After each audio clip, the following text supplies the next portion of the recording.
ഏതായിരുന്നാലും ശരി, അവർക്ക് അവരുടേതെന്ന് അന്ധവിശ്വാസമാണെങ്കിൽ കൂടി അശാസ്ത്രീയമാണെങ്കിൽ കൂടി അനുസരിക്കാനുള്ള ബാധ്യത ഏറ്റെടുത്തതിന്റെ പേരിൽ ശക്തിയാർജിക്കാൻ കഴിഞ്ഞു എന്നുള്ളത് നാം വിസ്മരിക്കാവുന്നതല്ല. ഇത് നല്ല ഓർമ്മയോടുകൂടി വേണം. ഞാൻ ഇതൊക്കെ പറഞ്ഞത് നമ്മുടെ ഐക്യത കൊണ്ട് വളർത്തിയെടുക്കേണ്ട ഈ മഹാസിദ്ധാന്തം ഒറ്റപ്പെട്ട് നശിക്കാതിരിക്കണമെങ്കിൽ നമ്മൾ ആരും ചിരഞ്ജീവികളല്ല എന്ന് ആദ്യമേ ഓർമ്മിക്കണം. ആ കാലയളവിനുള്ളിൽ നിന്നുകൊണ്ട് അടുത്ത തലമുറയ്ക്ക് സംഭാവന ചെയ്യാൻ എനിക്കെന്തുണ്ട് എന്നുള്ള ഉത്തരവാദിത്വം മറ്റൊരുത്തന്റെ വാക്കിൽ കുടുങ്ങിയോ അവരുടെ പ്രൗഢിയിൽ കുടുങ്ങിയോ അല്ല. ഏകൻ മമ സുഖദാത ജഗതി മറ്റേകൻ മമ ദുഃഖദാതാവ്. ഇത് തോന്നുന്നിതജ്ഞാന ബുദ്ധികൾക്കെത്രയും തോന്നുകയില്ല ബുധന്മാർക്കറിയുമി. രാമായണോ? ഏകൻ മമ.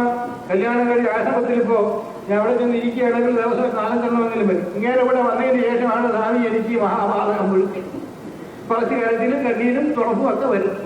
അവരുടെ രണ്ടുപേരെയും പ്രത്യേകത ചോദ്യം ചെയ്തിട്ട് ഒരുമിച്ച് കയറി വരുമ്പോൾ നിങ്ങൾ ഈ നയം സ്വീകരിക്കണം, ഈ നയം സ്വീകരിക്കണം, ബാക്കി കാര്യങ്ങൾ നമുക്ക് പിന്നെ നോക്കാം എന്ന് പറഞ്ഞ് യോജിപ്പിച്ച് വിട്ട അനേകമെണ്ണമുണ്ട്. എങ്കിലും പറയുന്നത് എന്താണ്? എവർ മുഖാന്തരമാണ് എനിക്ക് മഹാഭാവം ഉണ്ടായത്, അല്ലെങ്കിൽ ഇയാൾ വന്നതിന് ശേഷമാണ് എനിക്ക് ഈ കഷ്ടങ്ങളൊക്കെ വന്നത് എന്ന് പറയുന്ന ഒരു പ്രകൃതം. അതിനെ ലംഘിച്ചുകൊണ്ട് അവനവന്റെ ബാധ്യതയിൽ പെടുന്നതാണ് സുഖദുഃഖങ്ങളെന്നും അതിനെ തീർക്കേണ്ട ആവശ്യം അവനവനുള്ളതാണെന്നും ആ അവനവനുള്ള സമീപന സമ്പ്രദായം നമ്മുടെ അക്ഷരക്രമം കൊണ്ടോ മന്ത്രക്രമം കൊണ്ടോ ജീവന്റെ സംസ്കാരം വളർത്തുന്നതിലൂടെ എങ്ങനെ സാധിക്കാമെന്ന് നിർദ്ദേശിക്കുന്നതിന്റെ ഒരു ഭാഗമാണ് ഏകൻ മമ സുഖദാത ജഗതി മറ്റേകൻ മമ ദുഃഖദാത. ഇയാളാണ് സുഖം തരുന്നത്, ഇയാളാണ് ദുഃഖം തരുന്നത്. ഇങ്ങനെ തോന്നുന്നത് അജ്ഞാന ബുദ്ധികൾക്കെത്രയും തോന്നുകയില്ല ബുധന്മാർക്കതേതുമി. രാമായണം ഇത് പച്ചയ്ക്ക് പറയുമ്പോൾ നമ്മളിത് വായിച്ചെന്ന് വിടുന്നു. നമ്മുടെ വീട്ടിൽ ഇതനുസരിക്കാനുള്ള ബാധ്യത, അല്ലെങ്കിൽ എന്റെ മനസ്സിൽ ഞാൻ എന്നെപ്പറ്റി ചിന്തിക്കുമ്പോൾ മറ്റൊരാളിനോടുള്ള ആരോപണം കൂടാതെ എനിക്കിത് നിലനിർത്തുവാൻ കഴിയുന്ന വ്യക്തിത്വം എങ്ങനെ എന്ന് ചിന്തിക്കാൻ കഴിയാത്തിടത്തോളം എത്ര മന്ത്രം ജപിച്ചാലും രക്ഷയില്ല. മന്ത്രം പരാജയപ്പെടുകയുള്ളൂ. അതുകൊണ്ട് ആ പരാജയം ഉണ്ടാകാതിരിക്കാൻ കൃഷ്ണശബ്ദം ഉപയോഗിക്കുമ്പോൾ ഈ 2 കാര്യങ്ങൾ ഓർമ്മിക്കണം. കൃഷ് സുഖദുഃഖ സമ്മിശ്രമായ ജീവന്റെ അവസ്ഥ, നഗാരം ദുഃഖത്തിൽ നിന്ന് വേർപിരിഞ്ഞു നിൽക്കുന്ന ജീവന്റെ സ്വാതന്ത്ര്യം. ഇത് രണ്ടും നമുക്കുണ്ട്. ഇത് രണ്ടും കൂടി ചേർന്നതാണ് ഈ പ്രപഞ്ചം. അങ്ങനെ പ്രപഞ്ചത്തിന്റെ തനതായ പൂർണ്ണ സ്വഭാവത്തിൽ കൃഷ്ണശബ്ദം കൊണ്ട് ആ പൂർണ്ണ സ്വഭാവം മുഴുവൻ അടക്കം ചെയ്തിരിക്കുന്നു. അത്ര ഗഹനമായി ഒരു വാക്കിനുള്ളിൽ സുഖദുഃഖങ്ങളെ അടക്കി ജീവന്റെ ദുഃഖാവസ്ഥയ്ക്ക് പരിഹാരം കണ്ടു. അതേപോലെ സാർവലൗകികമായ എല്ലാ ജീവരാശികളെയും ജീവനെ കേന്ദ്രീകരിച്ചുകൊണ്ട് കൂട്ടിയിണക്കി നിർത്തിയിരിക്കുന്ന അത്യത്ഭുതകരമായ ഒരു മന്ത്രഭാഗമോ ഒരു സങ്കല്പമോ ഒരു ശാസ്ത്രമോ ഈ ലോകത്ത് ഇനി ഉണ്ടാകേണ്ടതില്ല. ഓരോ ഈശ്വരനാമത്തിനും അത്തരത്തിൽ സ്വാധീനതയുണ്ട്. വൈകുണ്ഠൻ എന്ന് പറഞ്ഞാൽ കളവിയുടെ ചോദിക്കും, എവിടെയാണ് കളവി വൈകുണ്ഠയിരിക്കുന്നത്? ചോദിക്കും. എന്താ വൈകുണ്ഠന്റെ അർത്ഥവും അതിന്റെ ശാസ്ത്രവും എടുത്താൽ വികുണ്ഠ എന്ന് പറയുന്നതിന് ജ്ഞാനം, അതുപോലെ കുണ്ഠ തടസ്സപ്പെടുത്തുക, ഈ അർത്ഥങ്ങളുണ്ട്. അപ്പൊ നമ്മുടെ ജീവന്റെ പുരോഗതിയെ സ്വാതന്ത്ര്യത്തെ തടസ്സപ്പെടുത്തുന്നത് എന്നൊരർത്ഥം കൂടിയുണ്ട്. അറിവിന്റെ സ്വഭാവത്തോടു കൂടിയത്, നമ്മുടെ ജീവൻ അറിവിന്റെ തനതായ സ്വഭാവത്തോടു കൂടിയത് എന്ന് പറയുന്ന അർത്ഥവുമുണ്ട്. ഈ അർത്ഥങ്ങളെ ആസ്പദമാക്കിക്കൊണ്ട് വൈകുണ്ഠ ശബ്ദം ഉപയോഗിച്ചിരിക്കുന്നത് അറ്റോമിക് തിയറി എടുത്ത് നോക്കുമ്പോൾ ഇലക്ട്രോൺ, ന്യൂട്രോൺ, പ്രോട്ടോൺ അങ്ങനെ തുടങ്ങിയിട്ട് ഇലക്ട്രോൺ എനർജി വരെ ചെന്നാൽ കിട്ടുന്ന ലൈറ്റ് വരെ ചെല്ലുമ്പോൾ കിട്ടുന്ന വസ്തുവിന്റെ പരിണാമ സിദ്ധാന്തമല്ല ജീവന്റെ സംസ്കാര സിദ്ധാന്തം. ഇപ്പോ ജീവന് നിലനിർത്തിയിരിക്കുന്ന ചൈതന്യം, ജീവിച്ചിരിക്കുന്ന നമ്മുടെ മുഖത്ത് നോക്കുമ്പോൾ ജീവനുണ്ട് എന്ന് തോന്നുന്ന ആ സാംസ്കാരികമായ ചൈതന്യം, അത് ഒരു ഡെഡ് ബോഡിയുടെ മുകളിൽ 10,000 വാട്ട് ബൾബിട്ടാലും കിട്ടുന്നതല്ല. അപ്പോ 10,000കണക്കിന് ബൾബിന് ലൈറ്റ് തരാൻ കഴിവുണ്ടെങ്കിലും ചൈതന്യം തരാൻ സാധ്യമാകുന്നില്ല. സായിപ്പിന്റെ ലൈറ്റും നമ്മുടെ ചൈതന്യവുമായിട്ടുള്ള ബന്ധം അല്ലെങ്കിൽ അകൽച്ച, അതിന്റെ വ്യത്യാസം എത്ര കണ്ട് രൂഢമാണ് എന്ന് മനസ്സിലാക്കണം. ഇത് മനസ്സിലാക്കിക്കൊണ്ട് നമ്മുടെ മതത്തിലേക്ക് നാം കടക്കുമ്പോൾ ചൈതന്യ സ്വരൂപൻ എന്ന് ഭഗവാനെ വിളിക്കുമ്പോൾ എന്റെ മനസ്സിലെ ജീവശക്തിയുടെ ചൈതന്യം എനിക്കുണ്ട് എന്ന് നാം അഭിമാനിക്കാനുള്ള അവകാശവും നമുക്കുണ്ട്.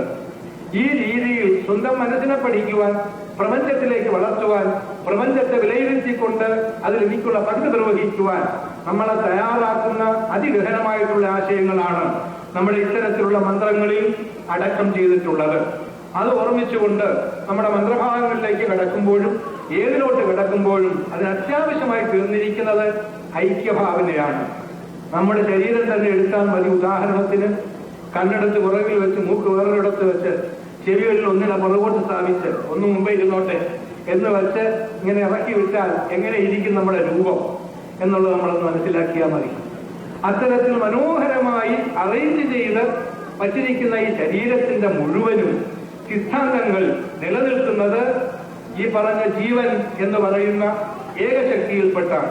കേൾക്കുന്നതിനും കാണുന്നതിനും രുചിക്കുന്നതിനും ഇന്ദ്രിയങ്ങൾ എന്ന് പറയുന്ന ഭാവങ്ങൾക്കൊന്നിനും തന്നെ പ്രത്യേക ജീവൻ തരുന്നില്ല. പക്ഷേ നമ്മുടെ ഗ്രന്ഥങ്ങൾ വായിക്കുമ്പോൾ സംശയം തോന്നാതിരിക്കാൻ പറയുകയാണ്, അതില് പഞ്ചേന്ദ്രിയങ്ങൾക്ക് മുഖ്യപ്രാണന്മാരെന്നും കർമ്മേന്ദ്രിയങ്ങൾക്ക് ഉപപ്രാണന്മാരെന്നും ഉള്ള പേരുകൾ 10 നൽകിയിട്ടുണ്ട്.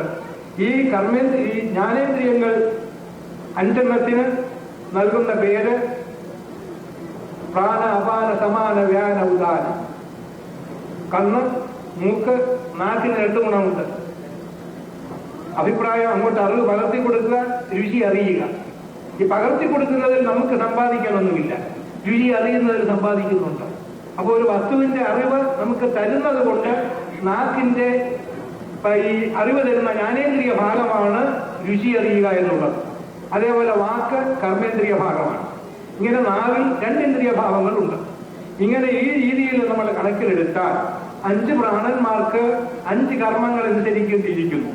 ഒന്ന് കണ്ണിന് കാഴ്ച തരിക, മറ്റൊന്ന് ചെവിക്ക് കേൾവി തരിക, അതേപോലെ രുചിക്കാനുള്ള അതിനുള്ള കഴിവുണ്ടാക്കി തീർക്കുക, സ്പർശനശേഷി തൊലിക്കുണ്ടാവുക.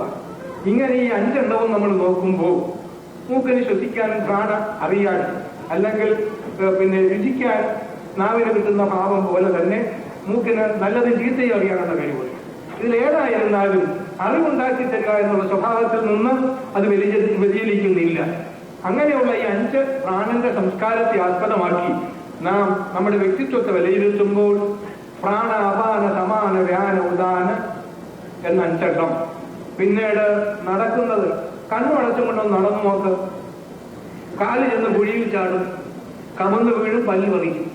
അത് പല്ലടത്തി കളി, അല്ലെങ്കിൽ അതേ കണ്ണ് തന്നെ, അടച്ച കണ്ണ് തന്നെ എന്ന് കല്ലിൽ ഇടിച്ചെന്നും വരും. അപ്പൊ ഇവിടെയൊക്കെ നമുക്ക് മനസ്സിലാക്കാൻ കഴിയുന്നത് കർമ്മേന്ദ്രിയങ്ങൾക്ക്, ഇപ്പൊ കാലെന്ന് പറയുന്നത് കർമ്മേന്ദ്രിയമാണ്. ഈ കർമ്മേന്ദ്രിയം മുന്നോട്ട് ചലിക്കുമ്പോൾ പറയുന്ന, അതിന് നിർദ്ദേശം കൊടുക്കുന്ന കണ്ണിന്റെ ഭാവം ഇല്ലെങ്കിൽ ഹിന്ദുവിനെ പോലെ ഇരിക്കുന്നത്. അവന് കർമ്മേന്ദ്രിയങ്ങളിലേക്ക്, അവന്റെ കർമ്മകാണ്ഡത്തിലേക്ക് ഇറങ്ങുമ്പോൾ അതിന് ദർശനം കൊടുക്കുന്ന, അതിന് കാഴ്ച കൊടുക്കുന്ന ആ സംസ്കാരത്തെ അവഗണിച്ചുകൊണ്ടാണ് ചെയ്യുന്നതെങ്കിൽ നമുക്ക് ഒരു കാലത്തും ഒരു സ്ഥലത്തും ഒരുമിച്ചിരിക്കാൻ സാധ്യമല്ല. എപ്പോഴും നമ്മൾ ഭിന്നിച്ചിരിക്കും. അതിനുള്ള കാരണം ജ്ഞാനേന്ദ്രിയങ്ങളിൽ സംഭവിച്ചിരിക്കുന്ന വ്യതിയാനം പോലെ തന്നെ അറിവ് പകർത്തിത്തരുന്നതിനുള്ള നമ്മുടെ ഉദ്ദേശവും ലക്ഷ്യവും സാർവത്രികമാണ് എന്നറിയാത്തത് തന്നെയാണ് കാരണം. അങ്ങനെ നടക്കുന്ന സമയത്ത് കാല് മുറിയുന്നു എങ്കിൽ അതിനറിവില്ല. അതുകൊണ്ടാണ് കർമ്മേന്ദ്രിയം എന്ന് പേര് കൊടുത്തത്. ഉപനിഷത്ത് പ്രകാരം നോക്കിയാൽ കർമ്മം എന്നുള്ളതിന് ചെയ്യുന്ന, ഞങ്ങളൊക്കെ കർമ്മയോഗികളാണ്. എന്റെ അഭിപ്രായത്തിൽ കർമ്മരോഗികളാണ്. കർമ്മമാണ് രോഗം ഉണ്ടാക്കുന്നത്, ഇല്ലെങ്കിൽ രോഗമേ ഇല്ല. അതുകൊണ്ട് ജീവനിൽ ഈ കർമ്മരോഗം വരാതിരിക്കണമെങ്കിൽ പറയുന്നത് കർമ്മയോഗമെന്നാണ്. ഒരു കാലത്തുമല്ല. ജീവനെ വേദനയിൽ നിന്ന് മാറ്റി നിർത്തുന്ന ഭാവമാണ് കർമ്മയോഗം. ജീവനെ ഈശ്വരീയ ഭാവമായി യോജിപ്പിച്ച് തനതായി കാണുന്നതാണ് കർമ്മയോഗം. യോഗം ചേരുക, ഇപ്പൊ പഞ്ചായത്ത് യോഗം കൊണ്ട് പറയേണ്ട കാര്യം പറഞ്ഞിട്ട് കാര്യമില്ല.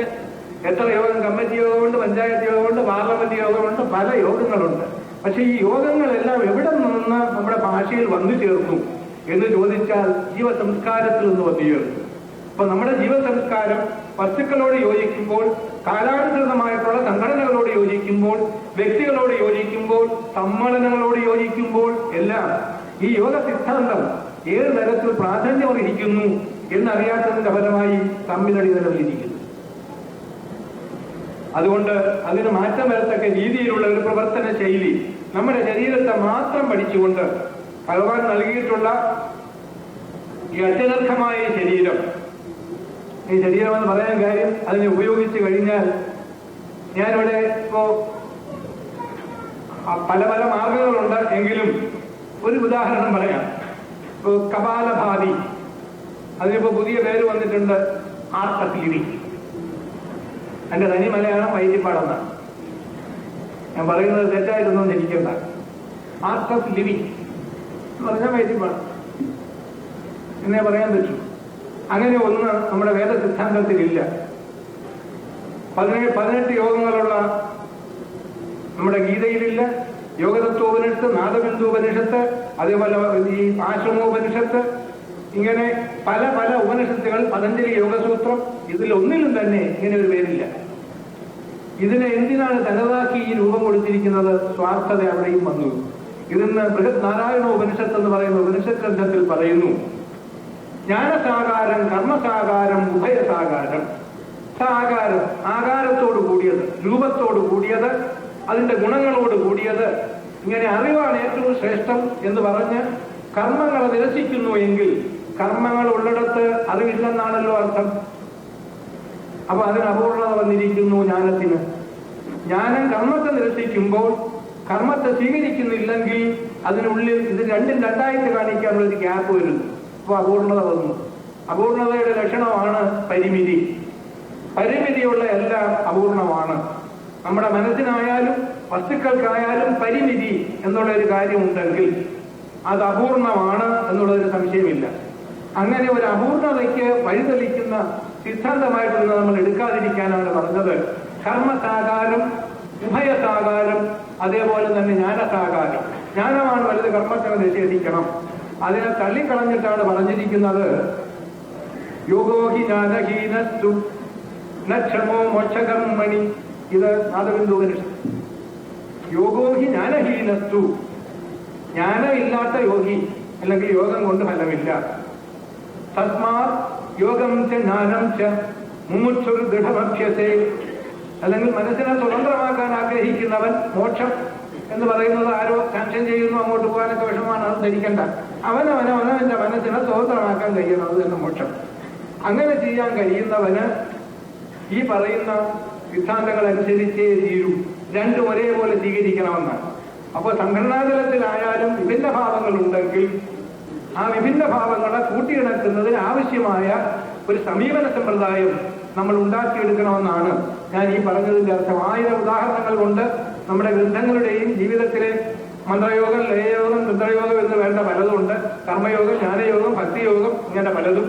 ഈ യോഗ സിദ്ധാന്തങ്ങളിൽ എവിടെ നോക്കിയിരുന്നാലും യോഗം എന്ന് പറയുന്ന ഏക സങ്കല്പം കൊണ്ട് ഈ വൈവിധ്യത നിറഞ്ഞ ഭാവങ്ങളെ കൂട്ടിയിണക്കിയിരിക്കുന്നു. ഇങ്ങനെ ഭിന്ന രുചി ലോക എന്ന് പറയുന്ന ലോകത്തിന്റെ ഭിന്ന രുചികളെ ഒന്നിനോട് കൂട്ടിയിണക്കി ഭിന്നത നശിപ്പിക്കുന്ന ഒരു സിദ്ധാന്തമാക്കി തീർത്തിരിക്കുന്നു. അങ്ങനെയുള്ള ഒരു സിദ്ധാന്തം നമ്മൾ പഠിച്ചു കഴിഞ്ഞിട്ട് അത് നമുക്ക് ഉപദേശിച്ചു തന്നിട്ട് നമുക്ക് സ്ഥലകാല ഭേദങ്ങൾ അനുസരിച്ച് ഉണ്ടാകുന്ന വൈരുദ്ധ്യങ്ങളോ അതേപോലെ മത്സരങ്ങളോ മാറ്റിയെടുത്തുകൊണ്ട് ഒരുമിച്ച് വരാൻ കഴിയാതിരിക്കുന്നു. പ്രശ്നം എല്ലാവർക്കും ഒരുപോലെ ആളുതായി. ഇങ്ങനെ നോക്കിയാൽ അതിനുള്ള ഒരു പരിഹാരം ഞാൻ കണ്ടുപിടിച്ചത് ഈ ഇന്നലെ വെള്ളാപ്പള്ളി തന്നെ പറഞ്ഞു, അവരുടെ നയം നമ്മളും സ്വീകരിക്കുകയാണ്. അവരുടെ നയത്തിൽ ഇതേപോലെ 3 കാര്യങ്ങളാണ് പ്രധാനം. റിലീജിയസ്ലി ബേസ്ഡ്, അതിൽ നിന്ന് മാറില്ല എന്ന് പറഞ്ഞാൽ politically organised and economically connected. ഇത് 3 അല്ലാതെ ഇതര മതങ്ങളുടെ വളർച്ചയ്ക്ക് ഒന്നുമില്ലെന്നുള്ളത് സത്യവുമാണ്. അതിനെ ആസ്പദമാക്കിയാണ് ഈ 700 പ്ലാൻസ് ടു എവാഞ്ചലൈസ് ദി വേൾഡ്, ലോകത്തെ മുഴുവനും ക്രൈസ്തവീകരിക്കാനുള്ള 700 മാർഗങ്ങളിൽ ഇറക്കിയിട്ടുള്ള പുസ്തകമുണ്ട്. ആ പുസ്തകത്തിൽ കാൽക്കുലേഷൻ മുഴുവൻ എടുത്തിട്ട് പറയുന്നു, 86% ലോകത്തുള്ള ഇന്നത്തെ സാങ്കേതിക ഉപകരണങ്ങളിൽ, സാങ്കേതികത്വം എന്ന് പറഞ്ഞ ഉപകരണങ്ങളിൽ 86% ക്രിസ്ത്യാനികളുടെ കയ്യിലാണ്. അത് ഉപയോഗിച്ചുകൊണ്ട് എങ്ങനെ നമുക്ക് മതപരിവർത്തനം നടത്താൻ കഴിയും എന്ന് നിർദ്ദേശിച്ചുകൊണ്ട് ഇരിക്കുന്ന കൂട്ടത്തിൽ സാറ്റനെയാണ് ഇപ്പൊ ഗുരുവായി സ്വീകരിച്ചിരിക്കുന്നത്. ക്രിസ്തുവിന്റെ കാലം പോയി. അങ്ങനെ തന്നെ രക്ഷിക്കാൻ കഴിയാത്തതുകൊണ്ടുള്ള അവസ്ഥ വന്നു. അതുകൊണ്ട് ഇനിയിപ്പോ നമ്മൾ ഓടിച്ചിട്ട് രക്ഷിച്ചാലും നടക്കാൻ പോണില്ല. ഞാൻ പറയാറുണ്ട്, സാധാരണ ഒരു ചിന്ത എല്ലായിടത്തും അടിച്ചു പൊക്കിയൊക്കെ നിർത്തിയിട്ടുണ്ട്. കാരണം പറയുന്നതല്ല, എപ്പോഴും വന്നാലും അപ്പോഴാശാരി അന്വേഷിക്കാനൊന്നും പറ്റില്ല, അതിനൊന്നിനെ എഴുതണം, തടയ്ക്കണം. ഈ ഉദ്ദേശമേ പറയേ ഉള്ളൂ. അതുകൊണ്ടിപ്പോ എന്താ പറയാനുള്ള കാരണം, ആ പുസ്തകത്തിൽ തന്നെ പറയുന്നു, 700 പ്ലാൻസിൽ പറയുന്നു, ബി ആൻ എക്കണോമിക് മെസ്സേജ്, നിശിഖ, സമ്പത്തിനെ ലക്ഷ്യമാക്കുന്ന ഒരു മെസ്സേജ് ആവണം. ബി എ പൊളിറ്റിക്കൽ മെസ്സേജ്, രാഷ്ട്രീയം സ്വന്തമാക്കുന്ന അല്ലെങ്കിൽ അതിനെ സഹായിക്കുന്ന സങ്കല്പം മെസ്സേജ് വേണം. B N economical, political and B A miraculous message, അത്ഭുതങ്ങൾ കാണിക്കുന്ന. അവിടെയൊക്കെ അത്ഭുത യോഹന്നാൻ വരുന്നുണ്ടല്ലോ. ഞാൻ പറഞ്ഞിട്ട് കാര്യമില്ല. പപ്പടവും ഈ ചുവന്ന മഷിയും കൂടെ കുഴച്ചു വെച്ച് കെട്ടിയാൽ ഈച്ചയും വരും, വ്രണമാണെന്ന് തോന്നുകയും ചെയ്യും. ഭഗവാൻ ചെന്ന് തടവുമ്പോ കാലെന്ന് നൂലും. ഇതൊക്കെ ഞങ്ങൾ പിടിച്ച് തല്ലുകൊടുത്ത് കണ്ടുപിടിച്ചതാണ്. അതുകൊണ്ട് ഞാൻ അങ്ങോട്ടിപ്പോ കിടക്കുന്നില്ല. അതായത് കഴിഞ്ഞ 40 കൊല്ലമായിട്ടുള്ള ഈ സമരാങ്കണത്തിനകത്ത് ഉണ്ടായ അനുഭവങ്ങളുടെ പട്ടികയൊന്നും ഒരു മാസം എന്ന് പറഞ്ഞാൽ തീരുന്നതേ അല്ല. എങ്കിലും ഹിന്ദു പഴയതില് അകത്ത് തന്നെ നിൽക്കുന്നു, മുമ്പോട്ട് വന്നിട്ടില്ലെന്ന് ഞാൻ പറയും. മനസ്സിലായി തുടങ്ങി കുറെ. എങ്കിലും പ്രാവർത്തികമാക്കുന്നതിനുള്ള നമ്മുടെ സംരംഭത്തിൽ ഉപാധികളെ സ്വീകരിച്ച് നമ്മളുടെ ജീവിതകാലം കഴിഞ്ഞാൽ അടുത്ത തലമുറയ്ക്ക് പ്രയോജനപ്പെടാനുള്ള ഒരൊറ്റ സമീപന സമ്പ്രദായവും നമ്മൾ സ്ട്രക്ചറലായിട്ട് സ്വീകരിച്ചിട്ടില്ല. മതം മോശമായതുകൊണ്ടല്ല, ethically it is correct, more than anything. അവസാനത്തെ ഒരു ശാസ്ത്രമാണെന്ന് പറയാം. എന്നിരുന്നാലും അത് പകർത്തിക്കൊടുക്കാനുള്ള ഉപാധികൾ നമുക്കില്ല, മറ്റുള്ളവർക്ക് അതുണ്ട്. ഏതായിരുന്നാലും ശരി, അവർക്കുള്ളത് അവർ നിലനിർത്താൻ പഠിച്ചു. മതം ശക്തിയുള്ളതാണെങ്കിൽ അവര് ഒരു കോളനി ഉണ്ടാക്കിയാൽ ആ കോളനിയിലെ രാഷ്ട്രീയ സംവിധാന ക്രമത്തെ ഈ മതം സഹായിക്കും. ആക്രമിച്ച് ഒരു രാജ്യത്തെ കോളനിയാക്കിയാൽ ആ കോളനി ആക്കപ്പെട്ട രാജ്യത്തിലെ രാഷ്ട്രീയ ശക്തി കൺവേർട്ട് ചെയ്തും മതത്തിന്റെ ഈ സിദ്ധാന്തങ്ങൾ അടിച്ചേൽപ്പിച്ചും അവർക്ക് ശക്തി പകരും. ഇങ്ങനെ മതവും രാഷ്ട്രീയവും ഒരുമിച്ച് നിൽക്കാനുള്ള ഭൂരിപക്ഷ തന്ത്രവും യന്ത്രവും ഒക്കെ അവർ മെനഞ്ഞെടുക്കും. നമുക്ക് അങ്ങനെയുള്ള യാതൊന്നും തന്നെ ഇല്ല. മതം സംഘടിതമായ തലത്തിൽ, സംഘടനാ സ്വരൂപത്തിൽ ബലവത്തല്ല, മറിച്ച് താത്വികമായ രീതിയിൽ അവസാനത്തെ ശാസ്ത്രമാണത്. അതിനപ്പുറം കടന്നു പോകാൻ ആർക്കും സാധ്യമല്ല. പക്ഷെ അതിനെ ഉപയോഗിക്കുവാനുള്ള മാധ്യമങ്ങൾ നമുക്ക് നഷ്ടപ്പെട്ടിരിക്കുന്നു. ഇതുണ്ടാക്കിയെടുക്കുകയാണ് രണ്ടാമത്തെ കാര്യം. ഇതിനെ രണ്ടിനെയും ക്രമീകരിച്ച് നിർത്തുന്ന സമ്പദ് ക്രമീകരണം നമുക്ക് തീരെയില്ല. നമ്മുടെ ഗ്രന്ഥങ്ങളിൽ അതിന് പ്രാധാന്യം കൊടുത്തിട്ടുണ്ട്. അതാണ് ഇന്നലെ വെറുതെ ഒന്ന് സൂചിപ്പിച്ചത് ഞാൻ. ധർമ്മ, അർത്ഥ, കാമ, മോക്ഷം. ഈ ധർമാർത്ഥ കാമങ്ങൾ ഒരുമിച്ച് പ്രവർത്തിക്കുമ്പോൾ, പരസ്പരം ബന്ധപ്പെട്ട് പ്രവർത്തിക്കുമ്പോൾ, ധാർമ്മികമായ മാർഗങ്ങൾ ഉപയോഗിച്ചിട്ടുള്ള അർത്ഥവും അർത്ഥത്തെ അതിന് കടന്ന് ആക്രമിക്കാത്ത കാമം. കാമം എന്നുള്ളതിന്റെ അർത്ഥം ആഗ്രഹം എന്നേ ഉള്ളൂ. അങ്ങനെ ഈ 3 കാര്യങ്ങൾ, ആഗ്രഹത്താൽ നിയന്ത്രിക്കപ്പെടുന്ന സമ്പദ്ഘടന, ആ സമ്പദ്ഘടന കൊണ്ട് വളർത്തിയെടുക്കാനും നിലനിർത്താനും കഴിയുന്ന ധർമ്മവ്യവസ്ഥ, ഇത് 3ഉം പൊരുത്തപ്പെട്ടാൽ എക്കോണമിയിൽ ഇന്ന് ലോകത്ത് അശാന്തി ഉണ്ടാകേണ്ട യാതൊരു ആവശ്യവും വരുന്നില്ല. ആ അശാന്തി ഈ ലോകത്തുണ്ടായിക്കൊണ്ടിരിക്കുന്നത് ഹിന്ദു വർഗീയവാദിയായതുകൊണ്ടല്ല, ഹിന്ദു ആരെയും ആക്ഷേപിച്ചതുകൊണ്ടല്ല, ഹിന്ദു ആരെയും ആക്രമിച്ച് സ്വന്തമാക്കിയത് കൊണ്ടല്ല, അവരുടേതായിട്ടുള്ള സമ്പത്ത് കവർന്നെടുത്തത് കൊണ്ടല്ല. ഇത് നമ്മൾ നല്ലവണ്ണം അറിഞ്ഞ് ഫനറ്റിസിസം എന്നുള്ള ഒരു സുന്ദര വാക്ക് ഉപയോഗിച്ച് ഹിന്ദുമതത്തിന്റെ സ്വാതന്ത്ര്യത്തിന് വേണ്ടിയുള്ള സമര സ്വാതന്ത്ര്യത്തെ തടയാതെ ആ സമരം സ്വാർത്ഥതയ്ക്കല്ല ധർമ്മത്തിനാണെന്ന് പ്രഖ്യാപിക്കുവാനുള്ള കഴിവ് നമുക്കുണ്ടാകണം. എങ്കിലും ഇത്രയൊക്കെ ഫനറ്റിക്കാവണം എന്നുള്ള ഒരു സംശയം ഇടയ്ക്കിടയ്ക്ക് മുറുമുറുപ്പിലൂടെ വരും. എത്രയൊക്കെ എന്ന് പറയാൻ അവർക്ക് തന്നെ അറിയില്ല.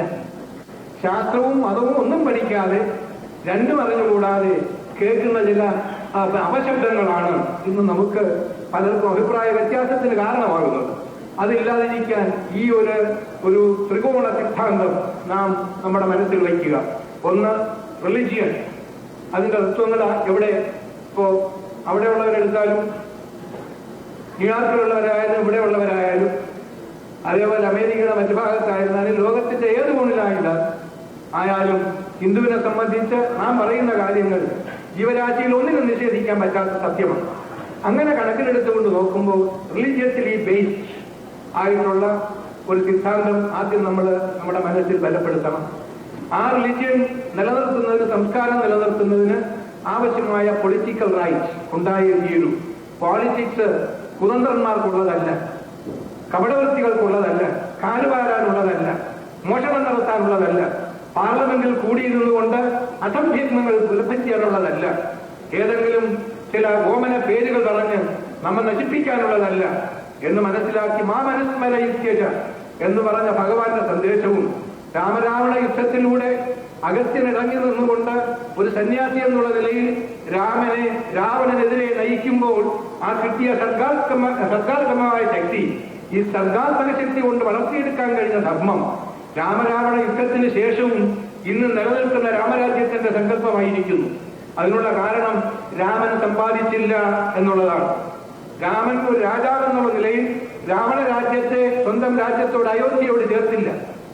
രാമൻ പരസ്ത്രീയെ അപഹരിക്കുക എന്നുള്ള കുറ്റം രാവണൻ ചെയ്തതുപോലെ ബാലിയും ചെയ്തു. ആ ബാലിക്കും ശിക്ഷ കൊടുത്തു. അതേസമയം കിഷ്കിന്ധ രാജ്യം അയോധ്യയോട് ചേർത്തില്ല, അവിടുത്തെ യാതൊന്നും കവർന്നെടുത്തില്ല. ഇങ്ങനെയുള്ള ഒരു മാനസികമായിട്ടുള്ള വളർച്ച, ധർമ്മത്തിന് വേണ്ടി സമരമേറ്റെടുത്തുകൊണ്ട് ധർമ്മസിദ്ധാന്തം നിലനിർത്തുവാനുള്ള അവകാശം അവിടുത്തെ അവകാശികൾക്ക് അല്ലെങ്കിൽ മനുഷ്യർക്ക് വിട്ടുകൊടുത്തുകൊണ്ട് അതിൽ പ്രാമുഖ്യമുള്ള ഒരാളെ നിയന്ത്രിക്കുവാനും നിർദ്ദേശം കൊടുത്തിട്ട് ധർമ്മത്തിന്റെ ആ സങ്കേതമായി അവതരിക്കപ്പെട്ട തന്റെ ഉദ്ദേശവും പൂർത്തിയാക്കി പിരിഞ്ഞു പോകുന്ന ഒരു സങ്കല്പം മനുഷ്യ ജീവിതത്തിൽ നൽകുന്ന സന്ദേശം എത്ര കണ്ടുണ്ട് എന്ന് നമ്മൾ ഓർമ്മിച്ചേ തീരൂ. മന്ത്രങ്ങളുടെ ഭാഗങ്ങളെല്ലാം ഇത് ഓർമ്മിപ്പിക്കുന്നതാണ്. അതുകൊണ്ടാണ് ഞാൻ നേരത്തെ തന്നെ പറഞ്ഞത്, ഈ ആധുനിക ശാസ്ത്രം തന്നെ സ്പ്ലിറ്റ് ചെയ്തെത്തിയിരിക്കുന്ന ഒരു മണ്ഡലത്തിൽ നമ്മുടെ ഗ്രന്ഥം വായിച്ചാൽ അപഞ്ചീകൃത പഞ്ചഭൂതം എന്ന് പറയുന്ന ഒരു കാര്യമുണ്ട്. ഈ അപഞ്ചീകൃത പഞ്ചഭൂതം എന്ന് പറയുന്നത് പഞ്ചഭൂതങ്ങളെ സ്പ്ലിറ്റ് ചെയ്ത് അവസാനം എത്തിച്ചേർന്നാൽ പിന്നീട് വിഘടിപ്പിക്കാൻ കഴിയാത്ത തരത്തിൽ ഒറ്റപ്പെട്ടു നിൽക്കുക. അങ്ങനെ ഒറ്റപ്പെട്ടു നിൽക്കുന്ന പഞ്ചഭൂതങ്ങൾ ഉണ്ടെങ്കിൽ സൃഷ്ടി തീർച്ചയായിട്ടും നടപ്പാകാത്തത് കൊണ്ട് ആ പഞ്ചഭൂതങ്ങളെ ജീവഭാവത്തിൽ കൂട്ടിയിണക്കുന്ന ഒരു ചരട് കൊണ്ട് പൂകോർക്കുന്നത് പോലെ പഞ്ചഭൂതങ്ങളെ അതിനാവശ്യമുള്ള റേഷ്യോ അനുസരിച്ച് കൂട്ടിച്ചേർത്ത് കൊണ്ടുവരുന്ന ചുമതല ഭഗവാൻ തന്നെ ഏറ്റെടുത്തപ്പോൾ അവയുടെ ഒറ്റയ്ക്കുള്ള ഗതി കുണ്ഠ തടസ്സപ്പെട്ടു. അത് വൈകുണ്ഠൻ എന്ന് പറയാൻ വിശേഷേണ അറിഞ്ഞുകൊണ്ട് തടസ്സപ്പെടുത്തിയിരിക്കുന്നു. സൃഷ്ടിക്ക് ഇതൊരുമിച്ച് വന്നേ തീരൂ എന്ന് അറിഞ്ഞുകൊണ്ട് തടസ്സപ്പെടുത്തിയതിനാൽ വൈകുണ്ഠനായി. അപ്പൊ വൈകുണ്ഠൻ എന്ന് പറയുന്ന ആ വാക്കിന്റെ ഗഹനമായ ശാസ്ത്രം ഈ പ്രപഞ്ച സൃഷ്ടിക്ക് വേണ്ടി എങ്ങനെയാണ് ശാസ്ത്രീയമായ ഒരു ഘടനയിൽ ഇന്ന് ആറ്റം എന്ന് പറയുന്നത് നമ്മൾ വർണ്ണിച്ചുകൊണ്ടിരിക്കുന്ന ആ വസ്തുതയെ ആ ആറ്റത്തിൽ നിന്നും വിദൂരമായ ഒരു ഗുണത്തിലേക്ക് കൊണ്ടെത്തിച്ചിട്ട് ആ ഗുണത്തിനെ തകതാക്കി ഘടിപ്പിച്ചെടുത്തുകൊണ്ട് നാം പറയുന്ന ത്രിഗുണാത്മിക എന്ന് പറയുന്ന ദേവീഭാവത്തിൽ മാതൃഭാവത്തിൽ സ്ഥാപിച്ചിരിക്കുന്നു. ഇങ്ങനെ പ്രപഞ്ച സൃഷ്ടിക്രമം നമ്മളൊന്ന് പഠിക്കുന്നതിൽ നമ്മുടെ ഈ വാക്കുകളെ ഉപയോഗിച്ചാൽ തന്നെ ഞാൻ ഈ പറയുന്ന നമ്മുടെ യോജിപ്പ് അത്യന്താപേക്ഷിതമാണ്. ഇല്ലെങ്കിൽ അധർമ്മത്തെ ലക്ഷ്യമാക്കി ചലിക്കുന്ന അവരുടേതെന്ന് മാത്രം അവർ വിശ്വസിക്കുന്ന കാര്യത്തിനു വേണ്ടി ആരെയും ആക്രമിക്കാൻ, ആരെയും അടിച്ചമർത്താൻ, ആരെയും വെല്ലുവിളിക്കാൻ വെറും രാക്ഷസീയമായ ശക്തി ഉപയോഗിക്കുന്ന പാരമ്പര്യം ഇനിയും കടന്നുവരും. അത് നമ്മുടെ രാമായണത്തിൽ എവിടെ നോക്കിയാലും കൊല്ലപ്പെട്ടവരെല്ലാം രാമന്റെ ശക്തിയിൽ കൊല്ലപ്പെട്ടവർക്ക് ആർക്കും തന്നെ നരകം ലഭിച്ചിട്ടില്ല, മഹാഭാവികളെ എന്ന് വിളിക്കേണ്ട ആവശ്യവും വന്നിട്ടില്ല. കാരണം ഹരന്മാരെ ഹരദൂഷണ സൃഷ്ടാക്കളെ വധിച്ചു. അവരൊക്കെ ദേവഭാവങ്ങളിലേക്ക് മാറി, ഗന്ധർവഭാവങ്ങളിലേക്ക് മാറി. രാവണനും ആഗ്രഹിച്ചത് എന്നെ രാമൻ കൊല ചെയ്യുകിൽ ചെന്ന് വൈകുണ്ഠരാജ്യം പരിപാലിക്കാമല്ലോ, അല്ലെങ്കിൽ ഇന്നും വാഴാം രാക്ഷസ രാജ്യം എന്നും എന്നാണ് രാവണന്റെ സമാധാനം. അതുകൊണ്ട് രാമൻ തന്നെ കൊല ചെയ്യണം എന്നാഗ്രഹിച്ച കർമ്മത്തിന്റെ വൈരുദ്ധ്യങ്ങൾ രാവണന്റെ മനസ്സിലുണ്ട്. രാവണനൊന്നും ഇല്ലാത്ത ഒരു സങ്കല്പ പുരുഷനൊന്നും അല്ല. നമുക്ക് അദ്ദേഹത്തിന്റെ കവിതകൾ തന്നെ ഉണ്ട്, എഴുതിയിട്ടുള്ള ഗ്രന്ഥമുണ്ട്. ഇപ്പൊ ഞാനൊരു പുസ്തകം എന്റെ കൈവശം ഇരിപ്പുണ്ട്, രാവണ സംഹിത. ഇത്രത്തോളം ഒരു 10,500 പേര് വരും രാവണ സംഹിത. അതിലത്തെ ഈ ഘടകങ്ങളെ എടുക്കുമ്പോ ഓക്കെ ജടാകടാകസംഭ്രമഭ്രമൻ വിരാജമാനമൂർത്തനി ഠഗജ്വലല്ലാടപട്ട പാവകെ കിശോര ചന്ദ്രശേഖരേ രതി പ്രദക്ഷിണം മമ ജടാടവീകളജ്ജല പ്രവാഹപാവിതസ്ഥലെ ഗലേവലംബലംബിതംഭുജംഗതുംഗമാലികം ഡമഡമഡമഡമൻ നിനാദവത്യതപ്യയം ചകോര ചണ്ഡതാണ്ഡവത്തനോദുന ശിവ ശിവം. ഇത് രാവണന്റെ കവിതയാണ്. ശിവനെ തിരിച്ചുകൊണ്ടുള്ള രാവണന്റെ കവിതയാണ്. സ്മരച്ചിതം പുരച്ചിതം അഘച്ചിതം ഗജച്ചിതം ഗജച്ചിതന്തഗച്ചിതം തമന്തഗച്ചിതം ഭജി. ഇതിനപ്പുറം ഒന്നും ഒരു കവിതയ്ക്ക് വളർന്നു വരാൻ പറ്റില്ല. അത്രയൊക്കെ ഇരുന്നിട്ടും രാവണൻ കൊല്ലപ്പെടേണ്ട തരത്തിൽ തെറ്റ് ചെയ്തവനാണെന്നുള്ള ബോധം രാവണനിരിക്കെ നമ്മുടെ പുരോഗമനവാദികൾക്ക് ഇല്ലാതെ പോയിരിക്കുന്നു. അതുകൊണ്ടാണ് ഞാൻ പറഞ്ഞത്, മനുഷ്യ മനസ്സിലെ ഈ രാവണത്വം നിരാകരിക്കത്തക്കവണ്ണം, സ്വാർത്ഥതയ്ക്ക് വേണ്ടിയുള്ള രാവണത്വം നിരാകരിക്കത്തക്ക നമ്മുടെ ഒരു ഭാവി കെട്ടിപ്പടുക്കുവാൻ ഈ നമ്മുടെ സമുദായം ഇപ്പോൾ ഇവിടത്തെ ഈ മീറ്റിംഗിൽ തന്നെ കഴിഞ്ഞ മീറ്റിങ്ങിനെ അപേക്ഷിച്ച് എത്രയോ നിർണായകമായ ഒരു ഭേദം വന്നിട്ടുണ്ട്. ഇത് നമ്മൾ വ്യാപകമായ രീതിയിൽ വളർത്തിക്കൊണ്ടുവരുവാനും ഈ പറഞ്ഞ 3 ഘടനയിലൂടെ ഇപ്പോ കേരളത്തിൽ ഈ 3 ഘടനയുടെയും അത്യാവശ്യമായിട്ടുള്ള ഫലങ്ങൾ വന്നെത്തേണ്ട സമയമാണ്. പക്ഷേ അവിടെ ഇന്നും ദരിദ്രമാണ് ഇക്കാര്യങ്ങൾ എന്ന് പറയാതിരിക്കാൻ വയ്യ. അതിന്റെ ഖേദം വളരെ വലുതാണ്, സങ്കീർണമാണ്. അതുകൊണ്ട് അത് പരിഹരിക്കുവാനുള്ള നമ്മുടെ നിർദ്ദേശം എന്നുള്ള നിലയിൽ ഈ ഒരു ട്രയാങ്കുലർ പദ്ധതി നിങ്ങളുടെ മുമ്പിൽ ഞാൻ വയ്ക്കുകയാണ്. Religiously based, politically organised. അതിപ്പോ ഒരുപക്ഷെ സാധിച്ചില്ലെങ്കിൽ സംഘടനാപരമായി ഓർഗനൈസ്ഡ് ആവുക, അതിനുശേഷം മറുഭാഗത്തേക്ക് കടക്കാം. അങ്ങനെ religiously based and politically organisationally organised and structurally organised and economically connected, ഈ 3 സിദ്ധാന്തങ്ങളെ ലക്ഷ്യമാക്കിക്കൊണ്ടുള്ള ഒരു ഹിന്ദു സമൂഹം നമുക്ക് വാർത്തെടുക്കാൻ കഴിയാത്തിടത്തോളം ഇവിടെ ആരെന്ത് ചെയ്താലും എത്ര നിയമം പാസാക്കിയാലും കൺവേർഷൻ നടക്കും. വിവേകാനന്ദ പറഞ്ഞു, we have religion enough but only passing thoughts എന്ന് അദ്ദേഹം പറയുകയുണ്ടായി. ഈ പാസിംഗ് ത്രോട്ട്സ് എന്ന് പറഞ്ഞത് വരളുന്ന തൊണ്ടയാണ്. ഞങ്ങൾക്ക് മതമുണ്ട്, പക്ഷെ വരളുന്ന തൊണ്ടയാണ്. അതിനെന്ത് തരാനുണ്ടെന്ന് ചോദിച്ചെടുത്ത് നമുക്ക് നൽകാൻ ഒന്നുമില്ലാതായിരിക്കുന്നു. അതുകൊണ്ട് അതിന് പരിഹാരം കാണുവാനുള്ള ഒരു ഉത്തരവാദിത്വം നാം ഏറ്റെടുത്തുകൊണ്ട് അടുത്തു വരുന്ന സമ്മേളനങ്ങളിൽ വളരെ വ്യാപകമായ ഒരു ലക്ഷ്യത്തോടു കൂടി നാം ഒരു തുടക്കം കുറിക്കണം എന്നാണ് എന്റെ അഭിപ്രായം. അതിന് അല്പനേരമെങ്കിലും ഒരുമിച്ചിരുന്ന് ആലോചിച്ച് നടപ്പാക്കുവാൻ മനസാക്ഷി അർപ്പിക്കുന്ന കരുത്തോടും സന്മനസ്സോടും കൂടി മുന്നോട്ട് വരുവാൻ തക്ക ആളുകൾ ഒരുമിക്കുക, മറ്റുള്ളവരതിന് പ്രോത്സാഹനം കൊടുക്കുക. എല്ലാവർക്കും ഒരുപക്ഷെ ഒരുമിച്ച് വരാൻ കഴിഞ്ഞില്ലെങ്കിലും ചെയ്യുന്നവരോട് അതിനുള്ള ഒരു പ്രോത്സാഹനം കൊടുക്കുവാനുള്ള സമീപനം നമ്മൾ കൈക്കൊള്ളുക എന്ന് വന്നാൽ തീർച്ചയായിട്ടും ഈ സംരംഭത്തിന്റെ ഒരു മഹാവിജയമായിരിക്കും. അത് ഒരു പരിഹാരം എന്നവണ്ണം നിങ്ങളുടെ മുന്നിൽ വയ്ക്കുകയാണ്. സമയം ദീർഘിക്കുന്നു, മറ്റു പരിപാടി. അതുകൊണ്ട് ഞാൻ അത്തരം കാര്യങ്ങളിലേക്ക് ഇനിയിപ്പോ കടക്കുന്നില്ല. ഏതായിരുന്നാലും ഇവിടെ വരുവാനിടയായ ഈശ്വരഹിതത്തിന്റെ മുന്നിൽ അതിനുവേണ്ടി കാരണക്കാരായ നിങ്ങളുടെ മനസ്ഥിതിയുടെ ഉള്ളിന്റെ ഉള്ളിൽ എല്ലാം ഭഗവാനെ സ്മരിച്ചുകൊണ്ട്, ആ ഭഗവത്ഗീതത്തെ സ്മരിച്ചുകൊണ്ട് ഇനിയും ഇത് വളർന്ന് ആശ്വാസം പകരുന്ന, പ്രശ്നങ്ങൾക്ക് പരിഹാരം നൽകുന്ന ഒരു മഹാസംരംഭമായി തീരട്ടെ.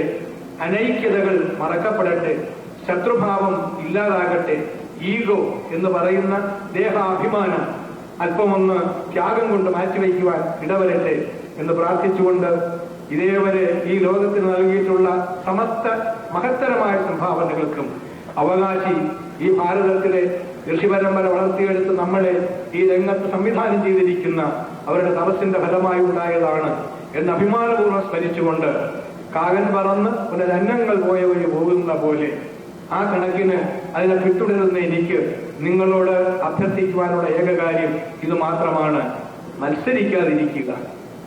അത് നമുക്കെപ്പോഴും അഭിപ്രായങ്ങൾ കൊണ്ടുള്ള വളർച്ചയ്ക്ക് ആവശ്യമായിട്ടുള്ള ഒരു നിരൂപണമാകാം. പക്ഷേ വിരോധം സൃഷ്ടിക്കുന്ന മാത്സര്യം, ഒഴിഞ്ഞു നിൽക്കാൻ പ്രേരിപ്പിക്കുന്ന മാത്സര്യം പ്രശ്നപരിഹാരം നൽകുകയില്ല എന്നുള്ളത് വീണ്ടും ഒന്നുകൂടി അറിയിച്ചുകൊണ്ട് എന്റെ താൽക്കാലികമായിട്ടുള്ള ഈ വാക്കുകൾ ഉപസംഹരിക്കുന്നു. നമസ്കാരം.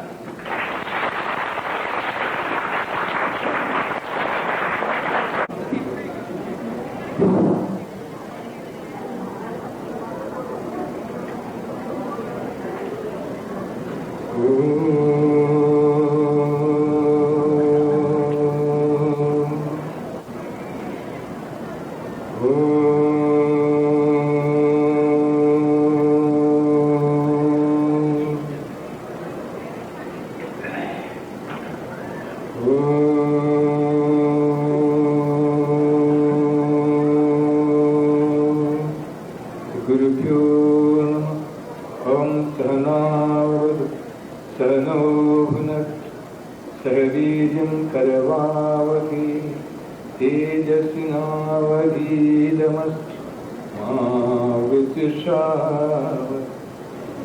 ഓം ശാന്തി ശാന്തി ശാന്തി. പ്രിയപ്പെട്ടവരെ, ആദ്യമേ തന്നെ എൻ്റെ സർവ്വസങ്കല്പങ്ങളും ഭാരതീയ ഗുരുപരമ്പരയുടെ പദകമലങ്ങളിലും വാഗ്ദേവതയും ശക്തിസ്വരൂപിണിയുമായ അമ്മയുടെ പാദങ്ങളിലും ഈ 2 ദിവസത്തെ സമ്മേളനം കൊണ്ട് ഏതാണ്ടൊക്കെ മാനസിക നിലയിൽ ധർമ്മത്തെപ്പറ്റിയും ഹൈന്ദവാചാരക്രമങ്ങളെപ്പറ്റിയും അതിൻ്റെ ആവശ്യകതയെപ്പറ്റിയും എല്ലാം കേട്ട് തൃപ്തിയടഞ്ഞിരിക്കുന്ന നിങ്ങളുടെ മനസ്സിലെയും ഭഗവത്പാദങ്ങളിൽ അർപ്പിക്കുന്ന പൂജാപുഷ്പങ്ങളെന്നോണം അർപ്പിച്ചുകൊള്ളട്ടെ. വൈകിയ വേളയിൽ ഉച്ചയ്ക്ക് ശാപ്പാടൊക്കെ കഴിഞ്ഞ് പിന്നെ ചൊറ പറഞ്ഞിരിക്കേണ്ട സമയമാണ്. ഇതിനിടയ്ക്ക് വീണ്ടും ഒരു യോഗം എത്ര കണ്ട് രസിക്കുമെന്നുള്ളതിനെ പറ്റി എനിക്കറിയില്ല. കാരണം ഹിന്ദുമതത്തെപ്പറ്റി പഠിക്കുന്നത് തന്നെ ആധുനിക സിദ്ധാന്തവും അനുസരിച്ച് ഒന്ന് ബന്ധപ്പെടുത്തി നോക്കിയാൽ വളരെയേറെ ഒന്നും രസമുള്ള കാര്യമല്ല. അനുഷ്ഠാനക്രമങ്ങളിൽ നിന്നും ആവശ്യബോധത്തിൽ നിന്നും അത് വളരെ അകന്നുപോയത് കൊണ്ട് മാത്രം പറയുന്ന കാര്യങ്ങൾ തൽക്കാലം കേട്ട് വിരമിക്കുക എന്നുള്ളത് കവിഞ്ഞ് അനുഷ്ഠാനത്തിന് ആവശ്യമായ ഒരു ക്രമീകരണ പദ്ധതി നമ്മുടെ സമൂഹത്തിന്റെ മുന്നിൽ ഇല്ല. അതനുസരിക്കുവാനുള്ള ഒരു സ്ഥാപനം എന്നുള്ള നിലയിൽ നമ്മളൊക്കെ മരിച്ചു പോയാലും അടുത്ത തലമുറയ്ക്ക് ഉൾക്കൊള്ളാൻ കഴിയുന്ന ഒരു പ്രസ്ഥാനം എന്നുള്ള നിലയിൽ അതിനെ ഇന്ന രീതിയിൽ ചെയ്യണം എന്ന് അനുവർത്തിക്കുവാനുള്ള മാർഗനിർദ്ദേശം നടത്തുന്ന ഒരു സ്ഥാപനം നമുക്കില്ലാതെ പോയി. അതും നമ്മുടെ ഇന്ന് കാണുന്ന അധപ്പതനത്തിന് കാരണമാണ്. മുമ്പ് അങ്ങനെ അല്ലായിരുന്നു എന്നുള്ളത് നമ്മൾ ധരിക്കേണ്ട വിഷയമാണ്. പക്ഷെ നമ്മൾ ധരിച്ചിരുന്ന പലതും തെറ്റിദ്ധാരണകളായി മാറ്റുന്നതിന് കരുതിക്കൂട്ടി പ്രവർത്തിച്ചവർ ഗോപാലകൃഷ്ണൻ പറഞ്ഞതുപോലെ തന്നെ രാഷ്ട്രീയത്തിന് ശേഷം 1947 ശേഷവും അത് സംഭവിച്ചു പോയി എന്നുള്ള ഖേദം നമ്മൾ ഇനിയും മനസ്സിലാക്കിയിട്ടില്ല.